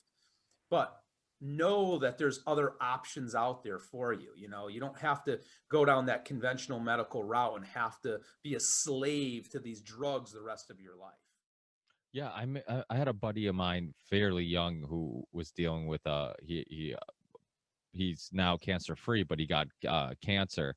And there's no conversation about his sugar intake. I mean, and that's his weak point. Like he loves sugar. And I'm like he didn't even mention it. And he's like, no, he did say something about red meat. And I'm like, Yeah, of wait. course. I'm like, so he brings up red meat, but I'm like, there's no issue with how much sugar you consume, even though we've known for a long period of time that sugar is an energy source for cancer. It's like, so it's like it only makes logical sense if you suppress it, that you're going to have some, it's going to be helpful in some way, even if you don't have the science or whatever. If you just have logic, it just sounds like it would make sense, right?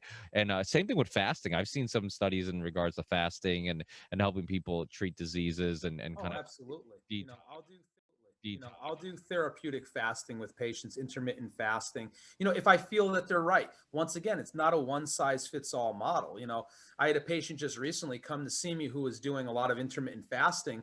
I said, this is not for you. I go, you can't intermittent fast because her adrenal system was very weak, okay, very taxed, very stressed.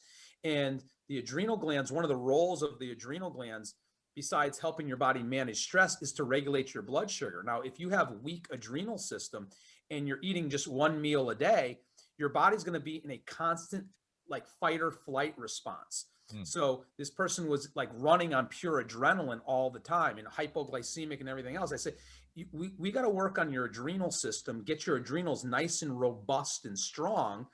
And then we can kind of move over to intermittent fasting. So once again, individualized medicine, not a one size fits all model. So, people are writing books on fasting and this and that. And listen, I'm all for it. I'm all for a lot of different therapies, but it has to be applied in the right circumstance, and that's what I'm seeing constantly. People are trying to do these self-help things, and listen, I commend them. It's better than doing nothing, but I feel that they need a little bit more guidance. And that's, one of the other reasons why I wrote the book, is to give these people, more individualized attention, and they can do it themselves. I go through, I say which lab tests to run. And if your conventional doctor won't run them for you, I talk about ways that you can run your own blood work at a 90% discount off of what, the conventional would charge you, So, and you're going to the standard labs like Quest, 90% discount. So you can run $1,000 worth of blood work for $100. It's crazy. And so that's one of the things that I have everyone do, when they read the book, if they want to buy into the whole process, if they can't get in to see me, but they want to do things to better their health, here it is. They run the blood work. There's a whole chart in there. They plug the numbers into the chart. It tells you, what's going on, what supplements actually would be most beneficial for you as an individual, what diet plan, what version of the low carb diet would be best for you. So it's really a good individualized plan. Yeah, and other issues will come about too if you do things incorrectly. One thing that I found with people were having issues with cramping who were fasting, and people were having issues with headaches and stuff like that. And I think a lot of it had to do with just we didn't realize. I think some people didn't realize how much of their fluids were coming from foods. Yeah. So now when you're And not eating, electrolytes. Yeah. and electrolytes, so now you're basically not getting any electrolytes, and you're probably not drinking waters with electrolytes. Yeah. So what ends up happening is you end up being dehydrated most of the day because you're not, when you eat, you usually drink, Yeah. and you get some obviously some liquids from some hydration from your foods. So it's like, I know people who are having issues with, oh, I'm cramping up, or low energy or headaches. And I'm like, try drinking more water, or try to drink water with minerals, and it seemed like to help a Or little bit. just, salt your food liberally with Yeah. sea salt or Himalayan salt. You're going to get a multitude of different minerals in that regard. Or maybe we need to do some supplementation. So those are the instances. One of the minerals that I find that's most crucial when you're doing, more of a ketogenic diet is magnesium. I mean, you don't realize how void magnesium is in the diet, especially with people that are eating lots of carbohydrates. For every molecule of sugar that you consume, you lose something like 24 or 25 molecules of magnesium through the urine.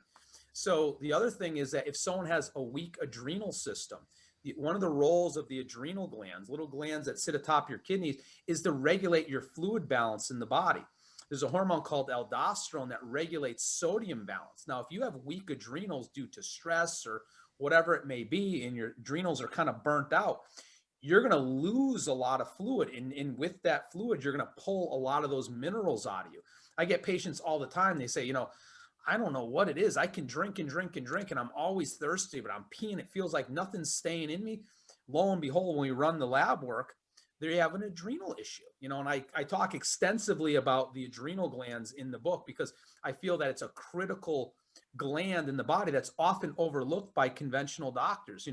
Adrenal fatigue is a true issue, but in conventional medicine, they don't look at it that way.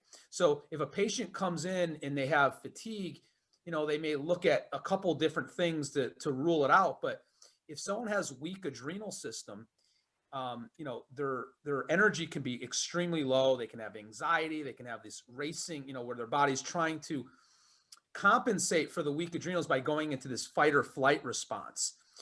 So I evaluate the adrenal glands through lab work, through clinical signs and symptoms. I have questionnaires that people will do. And the problem is that conventional medicine sees it as black or white.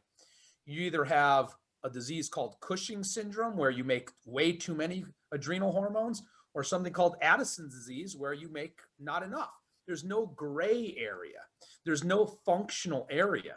When we're evaluating reference ranges, once again, when we're looking at something like cortisol levels, the reference range that the lab gives starts at 4 and ends at 22. Now, we know that cortisol is on a circadian rhythm, highest at 8 o'clock in the morning, goes low at midnight, and then comes back up. Well, if someone's at 5, they're within the range, but they could have all the signs and symptoms of weak adrenal insufficiency. So there's a lot of different things. I do a lot of treatments. I treat a lot of adrenal issues because we're constantly stressed out. We're burning the candle at both ends. Even people that exercise, they may be over exercising, doing way too much, not getting enough sleep. Those glands are very, very delicate. They sit, little walnut-shaped glands that sit above our kidneys. Without them, if we remove them, we would die immediately. Okay. So that's how crucial those adrenal hormones are, to our overall health. Most conventional doctors, like I said, black or white. There's no gray area in between. Well, sleep is a interesting mystery to me because if I get like 7 or 8 hours to sleep, I'm a zombie most of the day. Like I feel like cognitively, like maybe it's helping my body in regards to repairing and from physical activity. But I feel like cognitively, like if I get a little bit too much sleep, then it's almost impossible to snap out of it. Where like sometimes where if I get a little less sleep, I might be like physically a little tired, but cognitively I feel sharper. I feel like it's such a balancing act, and It is. and it's really easy for us as humans to justify being lazy. So it's like it's really easy just to be like, oh, I need a couple more hours. I need a couple more hours, and then you don't really. Maybe you don't need. I think probably in America, would you say that there's probably less cases of people getting too much sleep than there is of people not getting enough. Yeah, I mean I mean, and once again, it's not a one size fits all model. You know, some people need much more sleep than other people. I function better, just like you, on a little less sleep. I'm definitely sharper. I have, I feel better. When I get too much sleep, I feel groggy. I feel run down. It's just everyone's an individual. And as we get older, we actually need less sleep than when we're younger. You look at kids, infants, they'll sleep all day. And then older people, they may sleep, 4 or 5 hours and they're good to go. So, as we age, we definitely do need less sleep, Is that because your body's doing less? In Well, as kids, they're developing, they're growing, so that's when they need that rest to repair, regenerate, and kind of, grow. As we get older, there's a less of a need for that, but as we get older, there's an increased need for nutrition, proper nutrition, because our body's ability to utilize nutrients and assimilate them actually goes down. Our digestive function goes down, our thyroid function goes down, our hormones go down. So when I'm looking at wellness-based medicine, what I'm practicing, that's what we try to do. We try to restore someone's body back to those levels when they were younger, their nutritional status, their hormonal status. We want to, keep everything in balance. We're not using, when we talk about hormone replacement and so forth, we're using physiological ranges of hormones. We're not using super physiological ranges like a bodybuilder would do or something like that. We would keep it within that tight range, get it into wellness ranges. For example, testosterone for a man, reference range that the lab gives starts at 200, ends at 1200. It's like, really? I mean, so if you're in that range, irregardless of, and then as you age, that range actually gets lower and lower and lower because they're testing, people in that certain age demographic. If someone, in their 80s, it may start at, 20, and go up to like 200. And that's considered normal, but it's not normal, to have a level of 200 if, irregardless of your age. Yes, that person may not need to be at 1,000, but we need to get it into a more physiological range where things are functioning properly. That's what hormones are. They're just chemical messengers that are telling the body it's orchestrating the body, Also, as we age, a lot of people, cognitively start to decline. And that a lot of that hinges upon your nutritional status. When we talk about like anxiety and depression and brain chemistry, I treat a lot of brain chemistry imbalances, and I treat it 100% with nutrients. So I'll give you another example. Let's say, a patient comes in to see me and they complain of, I feel depressed. Okay. Well, obviously I'm going to question them. I'm not going to jump right in and say like a conventional, oh, well, here's the Prozac. Okay, here you go. We want to determine what type of depression is this? Is it, the sad, weepy, despair type of depression with anxiousness and so forth? If it is, that's an indication that this person may have what's called a serotonin deficiency, low serotonin levels. If they say, I just feel more flat, bored, low motivation, can't get out of my own way, I just need a spark, that could be a deficiency in catecholamines or dopamine deficiency. And then my treatments are a heck of a lot different than the conventional treatments.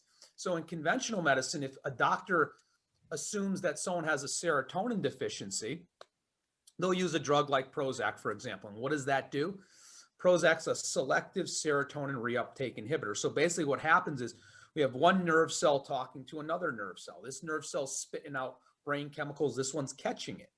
So what happens over time, the amount of brain chemicals can get depleted. So the amount in that gap there can be a little bit low. So what do the drugs do? They basically prevent the uptake from this nerve cell, and it just keeps those low amount of brain chemicals in that gap a little bit longer. Now, that's one way to approach it. The way that I approach it is I know that nutritionally, we need specific nutrients to form serotonin. And one of those nutrients is an amino acid called tryptophan. Okay. So I utilize a form called 5-hydroxytryptophan. It's one step closer to serotonin than tryptophan. But we also need specific nutrients. We need B vitamins and so forth to convert the 5-hydroxytryptophan over to serotonin. If the person has a low thyroid function, their ability to do that goes down. So we have to look at the big picture here. And what's interesting is that the drugs like Prozac and whatnot may take weeks to months before they start working. With my treatments with these amino acids and nutrients, you can see results within a day. I mean, within minutes or hours of taking it, you can see changes in someone's mood and whatnot. So if they find that they're low in catecholamines, they have focus issues, someone's diagnosed them as ADD, ADHD, they may have a deficiency in their catecholamines, epinephrine, norepinephrine, and dopamine. Well, the amino acid that's required to form those is called tyrosine. So I may use some tyrosine and some B vitamins and some accessory nutrients like vitamin D and omega-3s and fish oils to form those brain chemicals. No need for the drugs. And the beauty of doing it from a nutritional approach is that you would do it for a period of time. You wouldn't do it lifelong. You do it for a period of time to cap off the brain chemicals, build up the nutrition, and lo and behold, you don't need it anymore. And if you get a little slump, okay, you go back to it for a little period of time. But the serotonin reuptake inhibitors and all these other drugs, these are, once you get on them, you're destined to stay on them potentially forever. And then what happens when ultimately they stop working? What happens when you run out of those brain chemicals? There's nothing left to recirculate. What do? Higher dosage. Well, we'll throw in another drug. We'll throw in this to boost it up and everything else. And then ultimately, it's a failure, long-term failure. I can't tell you how many patients come to see me that are on these drugs, yet they're still depressed or they're still anxious. They're maybe not as anxious or depressed as they were originally, but they're sure as hell not cured. And so how do I know this? I do questionnaires. I ask them questions. And, I said, we're going to have you fill out this questionnaire based on your brain chemistry. And let's see what's going on. Why are some people more prone to depression, anxiety, whereas other people aren't? Genetic predisposition. Okay. So this is where the genetic component comes into play. Some people may genetically break down their brain chemicals faster than they can produce them, so we see this all the time. And so we want to work around that. And so that's true individualized medicine. Once again, I keep using that term because it makes the most sense. When you're treating someone, it's not a one size fits all model. You can't do that. Yes, you may get some results, across the board. You may get a blanket improvement to some degree, 5-10%. Some people you get 15-20%, but we want to get close to 100% improvement. We don't want to get, partial improvement. So that only comes when you're doing it specifically. Yeah, when people say hereditary issues, and I'm always curious on how much of that's because your parents had those issues Yeah. because of diet and lifestyle, and then the children learn to eat via their parents, so they end up. That's why I always say, like, you see fat parents. You usually see fat kids, and it's not big. You could use the term hereditary, like it's just in their genes, but then you look at the way they eat, it's like, okay, this is the parents Yeah. are fat because they eat like this, and the kids eat the same way because their parents taught them how to eat and they ate the same things. So it's like this term hereditary sometimes doesn't get to the root cause of the issue. It's almost like you're just putting the blame on, it's just my genes, it's the way I'm built, instead of actually looking Well, you're at what's 100% causing right, because once again, what you said it right there. It's a combination of two things: genetics and environment. Okay. So yes, you may be genetically predisposed, to a certain issue, but given the right environmental stimulus, yes, you're probably destined to have it. So what happens in families, you're exactly right. So, what environmental factor led that person's genetics to express itself? Well, maybe it was a poor diet. Maybe they were a smoker. Maybe they were this, maybe that. And then the kids take on that same type of personality, same type of, they do the same exact thing. And ultimately, yes, that happens. Cardiovascular disease. It's, a given, where, and that's one of the reasons, a lot of times conventional doctors will say, okay, what's your family history? Oh, my father had a heart attack. My mother has high cholesterol. Oh, your cholesterol is good, but we're going to put you on a cholesterol drug anyway because of your family history. Well, that's not preventative medicine. No, you look at what your parents did that was wrong. What was their diet? What was their lifestyle? And you change that. You don't put someone on a drug that doesn't need it just because their parents need it. And I see this across the board, every day, where people come in. I'm like, why are you taking this drug? Your cholesterol is not even high. In fact, it's too low being on it. Oh, family history. My father, had a heart attack when he was 50. I said, well, tell me a little bit about your father's, history. What was his lifestyle? Oh, he was a smoker. He ate this, he did this. And I said, well, do you do that? No. I said, well, why are you comparing yourself to someone that is doing completely opposite of what you're doing? And there's no reason to do this drug. Did your doctor ask you about your diet and lifestyle stuff? No. I said, okay, well, there you go. Now, cancer, I know it's kind of a more complicated topic. Could you look at it the same way? Because I mean, you see that my mother-in-law passed away of breast cancer. Yeah. Or actually, no, she was cured of breast cancer with chemo and radiation, and then eventually dying of other types of cancer.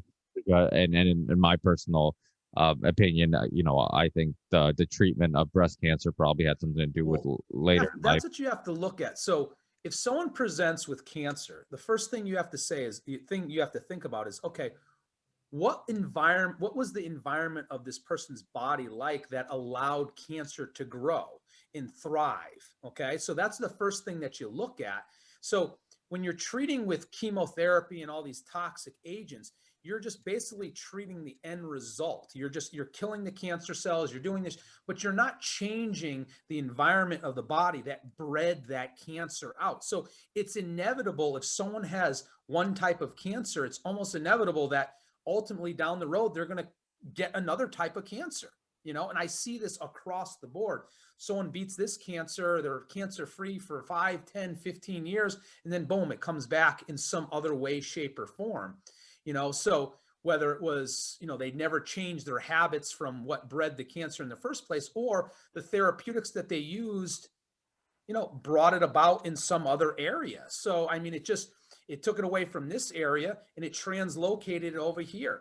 And I see that quite often with conventional medicine. Why does every drug carry a side effect? Well, when you're treating symptomatically, you're translocating a symptom from here and putting it over here. So, okay, so my asthma's better, but my joints are hurting me. Okay, so then let's do something for the joints. Okay, the joints don't hurt, but this is happening. So it's just, you're moving stuff around. You're not changing the ultimate environment of the body. That's what it is. It's like I say to patients, listen, think of your body like a big garbage can, okay? And if there's a lot of garbage in the garbage can, what's going to happen? There's going to be a lot of flies and a lot of bugs and a lot of toxic stuff. So you can swat away the flies and kill all those things, but ultimately they're going to come right back because you never cleaned the garbage out of the garbage can. You never cleaned it out. So that's what I tell patients. Listen, you got to empty your garbage can ultimately, and what does that come down to? Diet, lifestyle, nutrition, just the common sense type of things. And we don't need to go super, super hardcore. I mean, even if you're doing it 50% of the time or making 50% changes, you're still going to see a clinical improvement, and that's where I want people to be. I don't want people going full bore, doing everything wrong and then just mitigating it by taking drugs. That doesn't make any sense. So so to go back to the kind of the hereditary theory of things, if you have a family member who died of cancer, would you say basically kind of that your same type of theories would be in play in regards to like, okay, well, it might have been because of diet, lifestyle, environmental, all these things. It doesn't necessarily mean you're gonna, if you're not living the same way maybe your parents were living that might have caused these issues. It doesn't mean that you're just gonna automatically there's a chance you're gonna get it. It could be other factors that aren't in there could be a lot of different factors that turn that switch on. That's what genetics are. You can have a genetic predisposition, a genetic variation that encodes for this type of problem, but that gene never gets dirtied up. Okay. So it never turns on. But given the right stimulus, and it could be a mental emotional stimulus, it could be an environment. There's so many different factors that go into it. So it's impossible to know, but if you can, which factor is gonna spark it off. But if you kind of follow some general guidelines of overall health, you're going to mitigate that. And so obviously you're going to be, more on the lookout, if you have a, genetic predisposition for this, you want to see, do you carry those traits? And I do some genetic testing, but, it's not the end all be all, because you can do genetic testing and it says someone's genetically predisposed to this, but you're not necessarily going to treat it. You're going to treat it as a weak link, and you're going to do things to kind of nourish it and make sure that it never comes to fruition. So running the lab work and determining someone's predispositions is, it's a good thing to do, because it gives you an idea of where you need to focus a lot more of your energy. And it's kind of a stimulus for people to stay more compliant. You say, okay, you have a high incidence of, a high susceptibility of developing this type of disease. Now, given your current lifestyle, doing X, Y, and Z, that's accelerating you moving towards that area.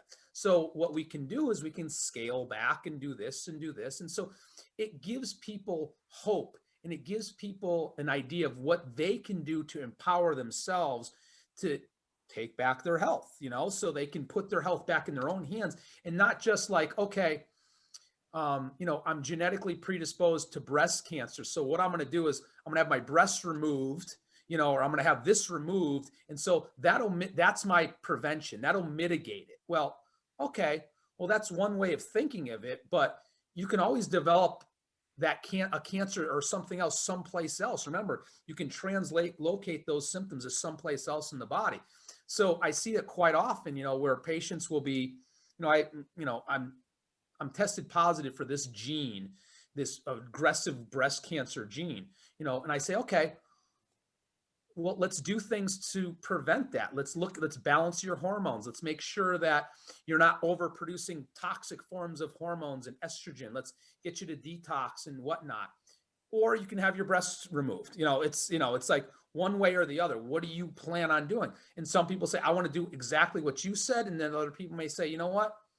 I'll sleep better at night knowing that if I have my breasts removed or whatever it is removed, I'll reduce my chances. Okay.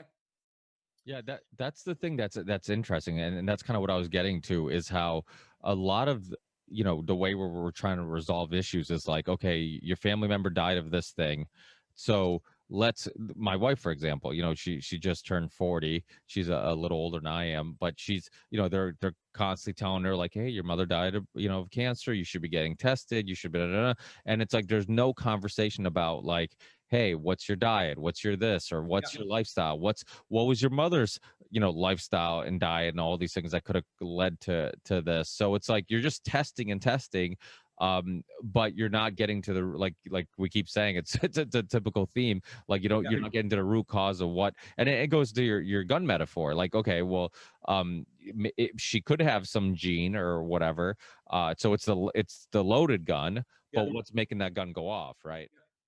And that's the thing. So knowing that information is helpful, obviously, what you're genetically predisposed towards, but taking it with a grain of salt, though, not saying, okay, I have this, it's inevitable that this is going to happen, or I'm going to start treating this right now. No, or you're going to treat it like it's already there, but in conventional medicine, it's kind of that wait and watch type of thing. Okay, we're going to screen you for this and blah, blah, blah, and well, what can I do in the meantime? Oh, there's nothing you can do. Well, sure there is. There's plenty of things that we can do besides just waiting for the inevitable in your eyes for it to happen, So that's one of the things that I have to educate people on, because, conventional medical doctors use a lot of scare tactics with patients to get them to do what they want them to do. This COVID vaccine is a prime example of it.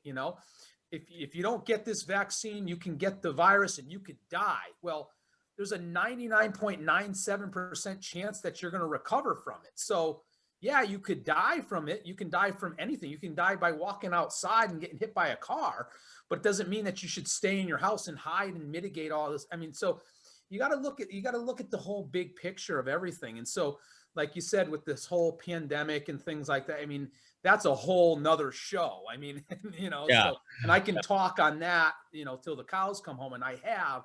But at the same time, it is a very controversial issue. And you start talking about vaccines and talking about this in COVID, and you immediately get censored, you immediately get, banned and everything else. So it's like, Yeah, I don't stray away from the controversial topics. I like having discussions like this, and I yeah, I like going. I mean, I've had Mickey Willis on the show who did the pandemic documentary. yeah.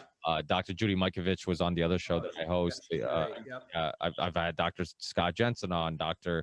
Carrie Madej, yep. Dr. Northrup. So I mean, so many people that are being censored, and that's what I keep telling people too in my personal life. I keep telling people, I'm like, listen, I mean, these are people who study medicine. These are people, in many cases, They're the true experts. yeah, they're experts, and yet what we're deciding is that all of a sudden their opinions don't matter or don't count, even 'Cause it though doesn't fit the narrative. That's yeah, why. exactly. And the thing is, like, like I tell my friends and family, I'm like, listen, when were we ever in a world where a doctor, getting a second opinion, or a doctor who doesn't agree with another doctor, was that not acceptable? Because that Yeah, was always acceptable. Like, if I have some knee pain, I can go to one doctor, he can diagnose me one way and say that this is the issue. And then I'm like, you know what? I don't know if I agree with him, or let me go see another doctor. Let me get a third opinion. That was completely acceptable with people looking at information, coming up with different conclusions. But now it was like, this is the one time where it's like, wait, I know you're a doctor, but your opinion doesn't matter in this case, where it's not, it's not acceptable or whatever. So obviously there's much more going on in regards to this. I mean, it boggles my mind, the fact that people are willing to get this vaccine, which really is like gene therapy, whatever. it's not even a vaccine. It Yeah, doesn't fit the criteria of a vaccine. It's a therapeutic, if anything. But they're redefining things. Even herd immunity now is only Yeah, via vaccines, yeah. even though the vaccine itself, the vaccine makers themselves tell you that it doesn't stop the spread, or it doesn't. You could still get it. You could still spread the virus. So it's like, how are you even going to get herd immunity with a vaccine that they admittedly say, like, it's not going to prevent you from possibly getting the virus or spreading the virus. It's basically possibly, hopefully, if you get it, it's just going to help with like really bad symptoms, Yeah, maybe. that's all it's doing. And we don't know the I don't know long-term if it's doing that. consequences of Yeah. it. I mean, which is scary, really, really scary. And they're forcing this down people's throats, and they're going to start using tactics like vaccine IDs and things like that to force people. Well, I want to travel, so I should just get it because, I want to be able to travel, and I don't want to not be able to travel if I don't get the vaccine, but I really don't believe in it. So it's almost coercing people to do something that they don't want to do. They But know they may have, qualms about it, but that's the defining factor. I want my freedom back. Well, we're in America. We should have freedom. This shouldn't even be a topic. We shouldn't even be talking about this. This shouldn't even be it's okay. Here's a vaccine.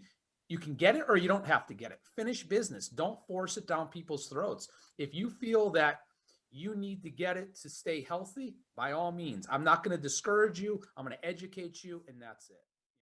well, what's confusing is, and I've been kind of thinking about this a lot myself, is like, so you have people from the alternative media community talking about the needing a vaccine to travel, needing a vaccine, and how like that seems like to be the end game. Yeah, and Mhm. really just profit the shit out of this thing as Yeah. many, as long as they can.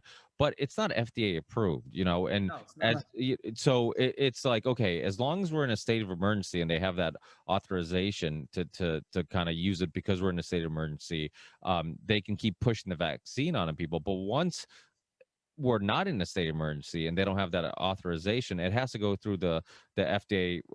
I mean, And that's going to take several which will years. take years. So how could they make a vaccine passport, if or I guess force people to need to prove that they've gotten the vaccine to travel or do anything, if once we're not in a state of emergency, you can't even get the vaccine anyways. So it seems like I'm a little confused about how they're going to play this out, how they're They're going going to. to keep us in a state of emergency. Well, that's what I'm concerned about. That's what This is going to that be another event. There's going to be, these variations in the virus and so forth are going to be the next wave of things that are going to hit. Oh, we have these virulent strains from here and there and so forth.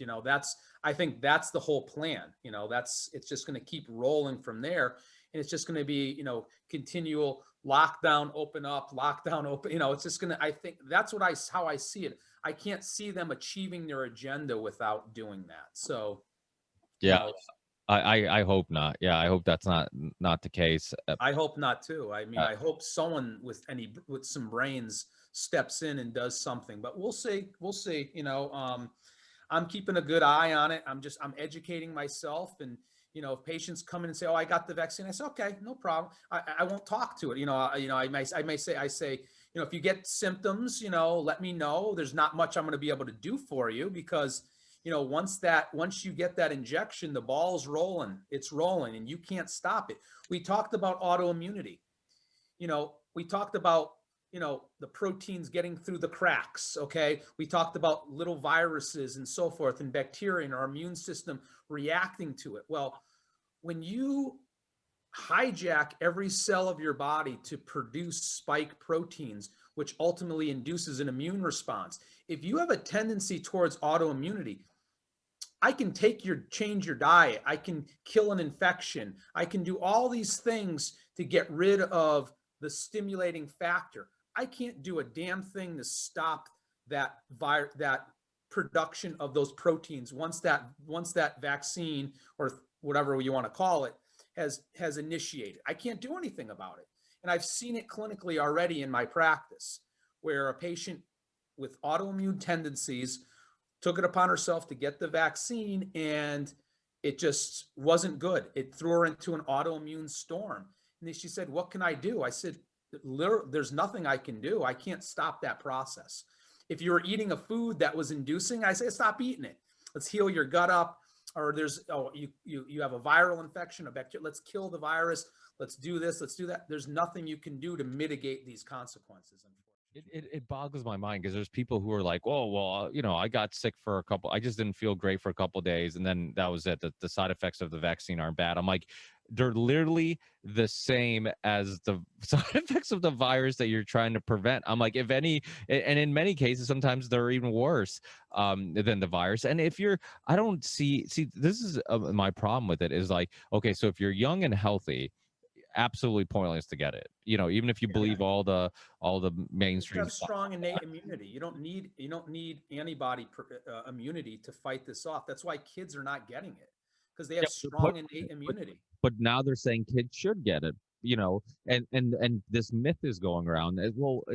They can give it to their grandparents. They can, it's like, wait, the vaccine. They've already debunked that the asymptomatic carriers are not the Exactly. cause of this. Yeah, but it's So funny how the science will say whatever they wanted to say. well, Like, that's um, not science. That's junk science. yeah. So Well, and science really isn't ever settled. Like this it's idea that never the science, settled. yeah, it's nothing debunks science more than science itself. Like it's constantly debunking itself. I mean, it's constantly changing as more information comes. I mean, the James Corbett, which I'm sure you're probably Yeah. familiar with his work, he has a great documentary he came out with like a year or two ago called The Crisis of Science, and it really goes into like how easy it is to like get things peer reviewed that's based on bad science, how many experiments can't be recreated. I mean, some huge percentage of them like just can't be redone.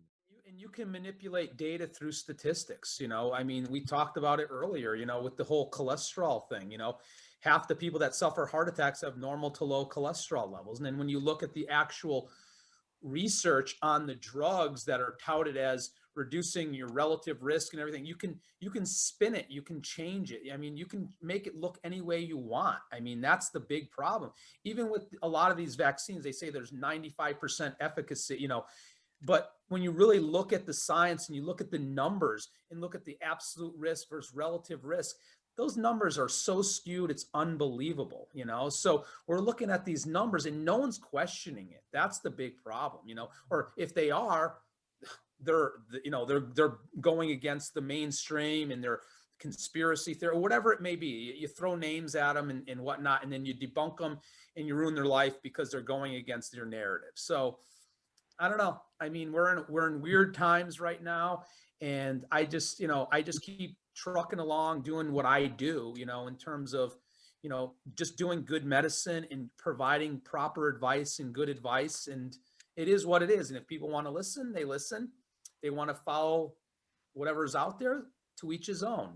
We'll see what happens in the end. We don't know. This is relatively new, this whole process. This past year has been a big experiment on humans. I mean, it really has. From lockdowns to masks to this, it was just where the science just went. No, it was just, nothing was based on science. They say, okay, follow the science. Well, where's the science? Show me the real science. Yeah. That's what they're not talking about. Yeah, I mean, I was in Florida some weeks ago, and it amazes me that like we have to be 6 feet apart from the other passengers that are going onto the airplane, Then you sit and right we next to sit them. right next to them while we're putting our masks down to eat and drink, and we're elbow to elbow. And then, of course, there's studies that say, oh, it doesn't spread in airplanes. It's like, oh, wow, coincidentally, it doesn't spread in airplanes. I'm like, yeah, nobody sees that. Or when you're in a restaurant and sitting down, it doesn't spread. But as soon as you stand Stand up, up. it's Oh my spreading like God. crazy. Yeah. Or like in Massachusetts, we had the 9:30 curfew, which was, just insane. I mean, there's no law. The crazy thing about Charlie Baker, Dictator Baker, it was hilarious to me how, at least initially, you like the rules and regulations, the things he would say, he was trying to back them up by science. He'd be like, oh, studies say this, and then it just got to the point where he was just like making things up, and wouldn't even, like, he didn't even feel the need to justify it. He's like, oh, curfew's gonna be 9:30, we think it might help, and that's it. And people are just like, yeah, well, we're just gonna go along with it. It's like nobody was getting upset about the fact that you're taking people's rights and freedoms away, killing small businesses. I mean, I don't ever go out to eat at a chain restaurants, or rarely ever. And it's because I'm always trying to support local businesses and people who are going to reinvest into the community and are a part of the community. And it's like you're just killing all of them, and yet everybody could be in huge lines at Walmart and Target and any of the box stores. It's just, yeah, it's madness. But one thing that's really important is, like, how about fuck the vaccine and worry about your health first, and Yeah. and listen to you, and supplement, and find out if you need to supplement with for maybe something you're deficient in, or Yeah. whatever it may be, and do those things that are necessary to kind of figure out the root causes of your health. So for people listening who do want to get your supplements, want to get your book, want to just get anything that is related to you, where are the best spots to connect with you? Well, the best way to look up all my stuff is just go to my website. Pretty simple. It's draieta.com, draieta.com, and just go on there. Everything's up there. You can download my book from there. There's all my supplements. I got videos, everything. So yeah, check it out. That's the best way to find me, is through my website. Are you on any of the other social media platforms? Yeah, I'm on Facebook. So it's facebook.com/Dr. Aieta, Instagram @draieta.com, DRAIETA. So yeah. So, and got some a YouTube channel. Same thing. It's all Dr. Aieta. So DRAIETA. So yeah, check me out. If people, I'm very responsive to, people sending emails and, direct messages and stuff like that. I try to get back to people as quick as I can if people have questions, or, are interested in anything. I'm here to give information. I'm here to spread the knowledge as much as I can. Yeah, and I know that I've been on your website and looked at supplements. I mean, you do have many pages of supplements. So if people are looking for anything specific, you do have a There's a search engine in there. So go right into the search engine. You put in a bunch of things. I mean, you can scroll through all the products, and I give some pretty good descriptions for each one. And Well, then, that's the other thing. Like, one of my good friends was owned a vitamin and supplement store for a long time.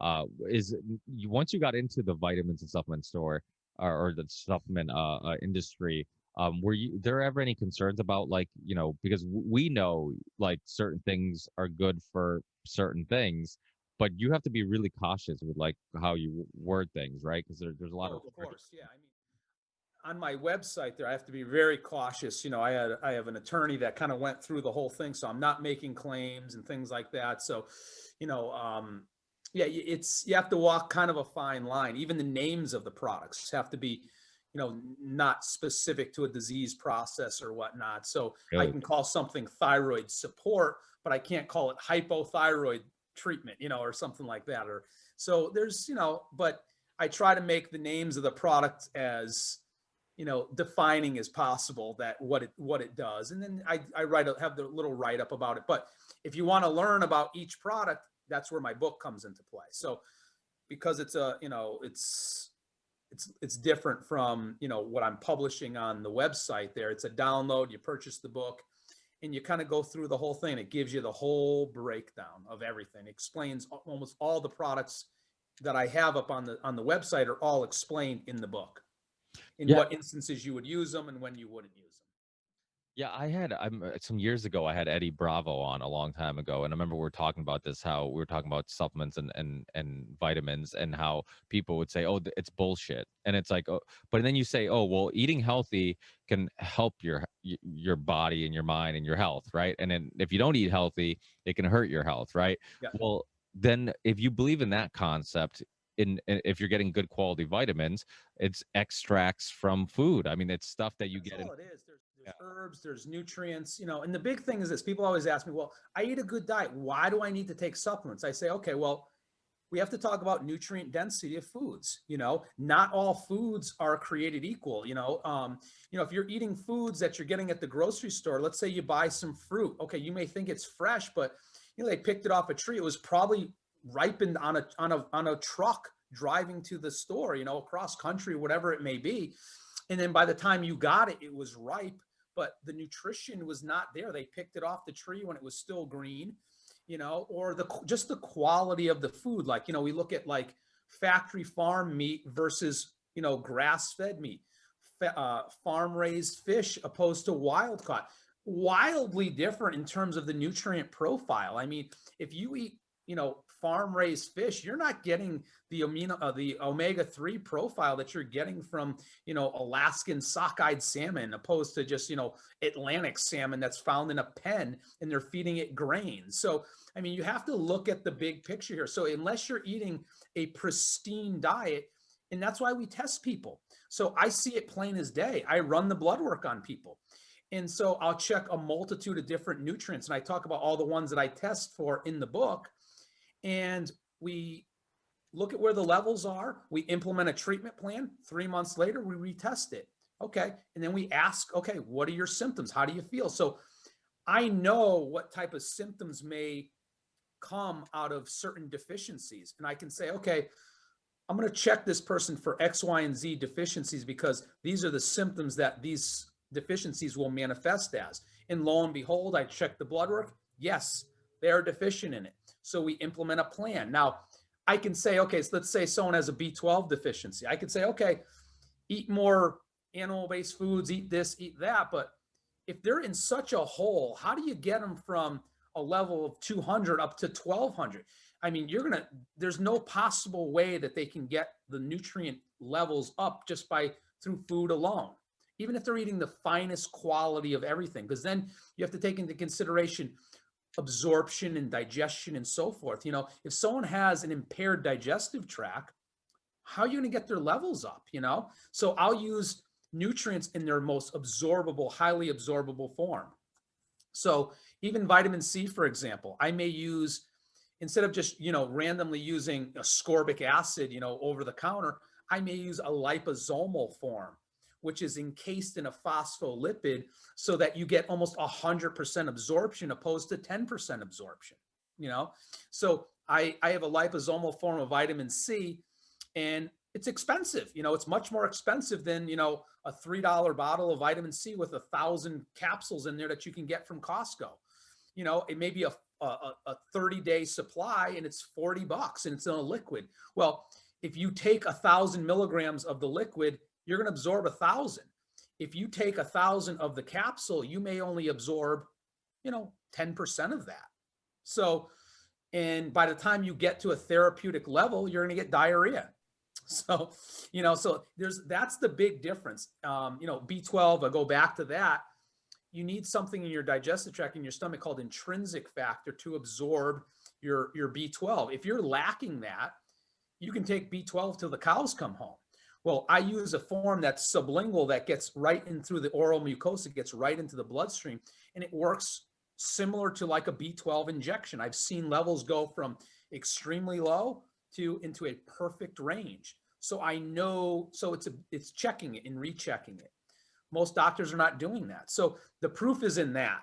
The proof is in the pudding. I say, present with a symptom, we identify what the root cause is, whether it's a nutrient deficiency, we treat it, and then we retest it, and we ask the patient clinically, how do you feel? That's what it comes down to. Yeah.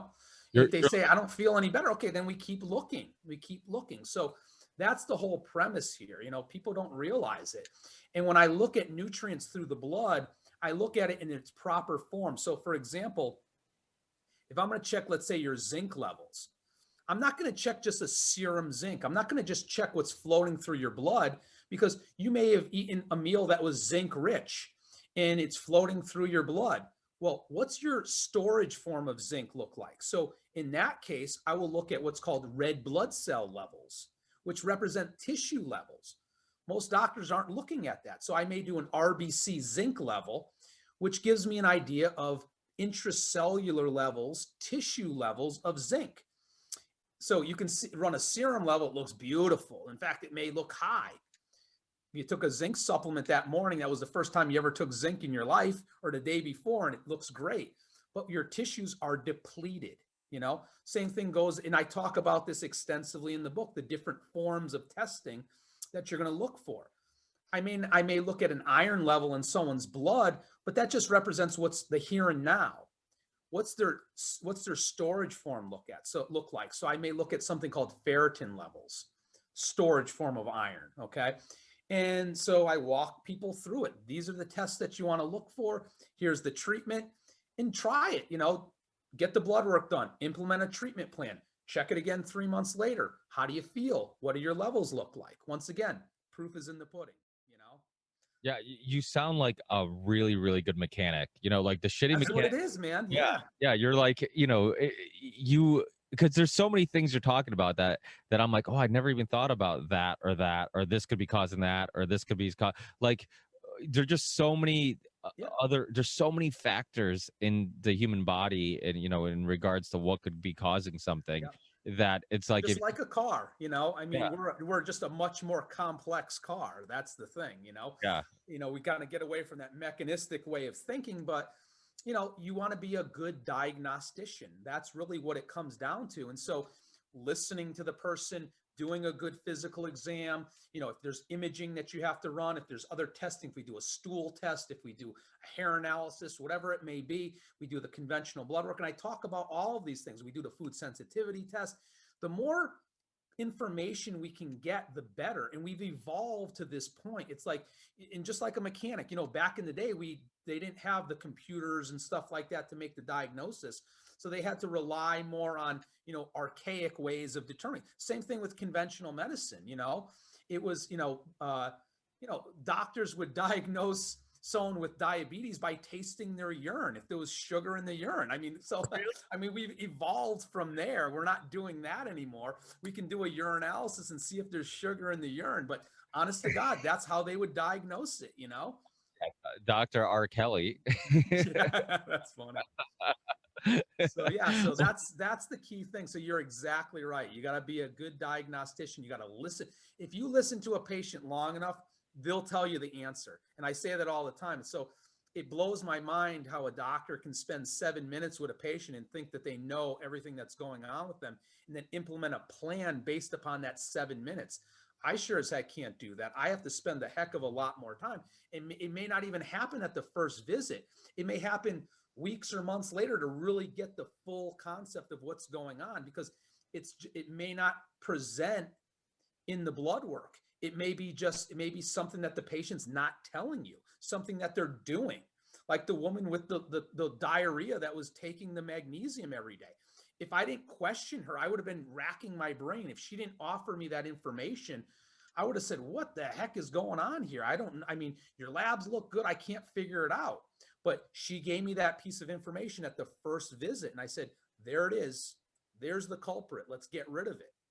It's Well, like that's identifying the root cause.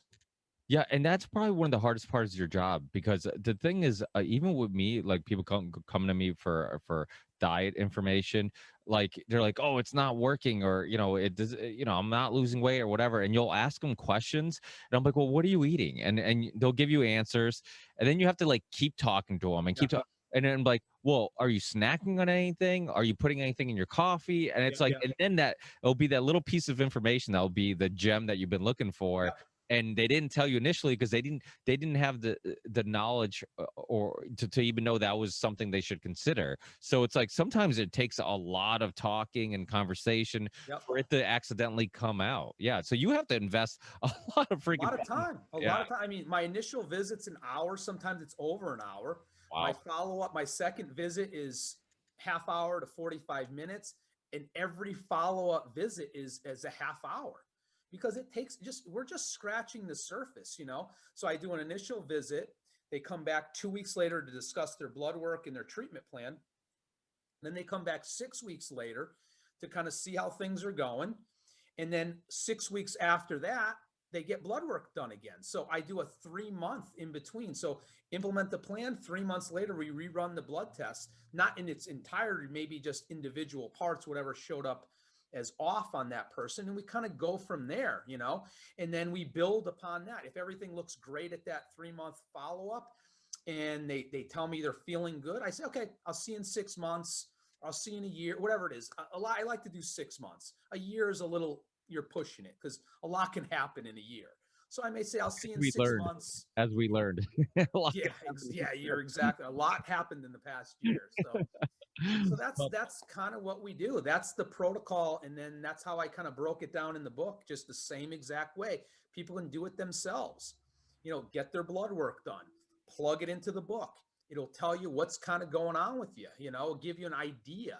You know, it's not going to diagnose. You know, you're not going to be able to diagnose a cancer or this or that. You know, and I'm not saying this is a replacement for going to your physician and doing things correctly, and it's not a replacement for medicine, but at least it's going to kind of open the person's eyes and say, okay, well, there's more that I can do. It'll get the ball rolling, and they may say, okay, I got a lot going on here. I need to go see a naturopathic physician or a functional medical doctor or a holistic doctor. I need to see, because I've been to 20 conventional doctors and I'm getting the same spiel from them. So that's what the book's designed to do. It's to empower people. That's it, and get them going, get them thinking, get them really thinking about it. Everything that I'm talking about right here, people listening, it's going to get them thinking. They're like, oh, I can relate to that. I understand that. Yes, I've always thought that, but no, I don't know who to go see or what to do about it. well, I'm definitely going to be ordering some vitamins. I saw you had some gummies, which my kids will love, and then Oh, yeah. they love it. They're great. And they're clean gummies. They're not garbage. There's coconut oil in there. They use, good quality sweeteners and everything like that. So they're great, and they will love it. I'm telling you. Yeah. Yeah, I'll definitely, because that's the other thing. It's like you want your kids to. Sometimes kids just don't get as much nutrition as they should in They their eating. Yeah, so I yeah, have a great liquid vitamin D too. It's just a couple drops a day. And the kids, you just put it right in their mouth, has no taste to it whatsoever. A couple drops a day. Vitamin D is so crucial, especially with this whole COVID thing. I mean, they found that 70% of people that develop COVID severely have really super deficiency in vitamin D. So that's part of my therapy. When a patient calls me and says, I tested positive for COVID, I have a fever, I have this, I say, all right, let's blast you with vitamin D. Let's get some vitamin A in you. Let's get you on my antiviral support. Let's kick you up and kick in that innate immunity, those T helper cells, and kind of get everything working. Let's not rely on, a vaccine's immunity. Let's do it ourselves. We have an immune system for a reason. Let's utilize it. yeah, and that's kind of was the point of the whole vaccine science initially, was like this idea of like getting your immune system to do the work. So it's like, so obviously strengthening your immune system, it is helpful. So I mean, it's And some there's people. there's many ways to skin a cat. You don't just, it doesn't always have to be this vaccine way. I mean, there's other ways that we can do it, much better, safer ways of doing it. So Yeah, awesome. Yeah, so I'll put all the links in the show description. I'll definitely be checking out ordering some vitamins very soon, and maybe I'll see you at one of Richard Groves' get together one of these times. absolutely, that would be great. Yeah. Hey, thank you so much for your time, and I'll send you the All link right. to the show once it's up and live. Great. Thanks so much, man. Thanks. Enjoy the rest of your night. Take care. Okay, you too. Take care.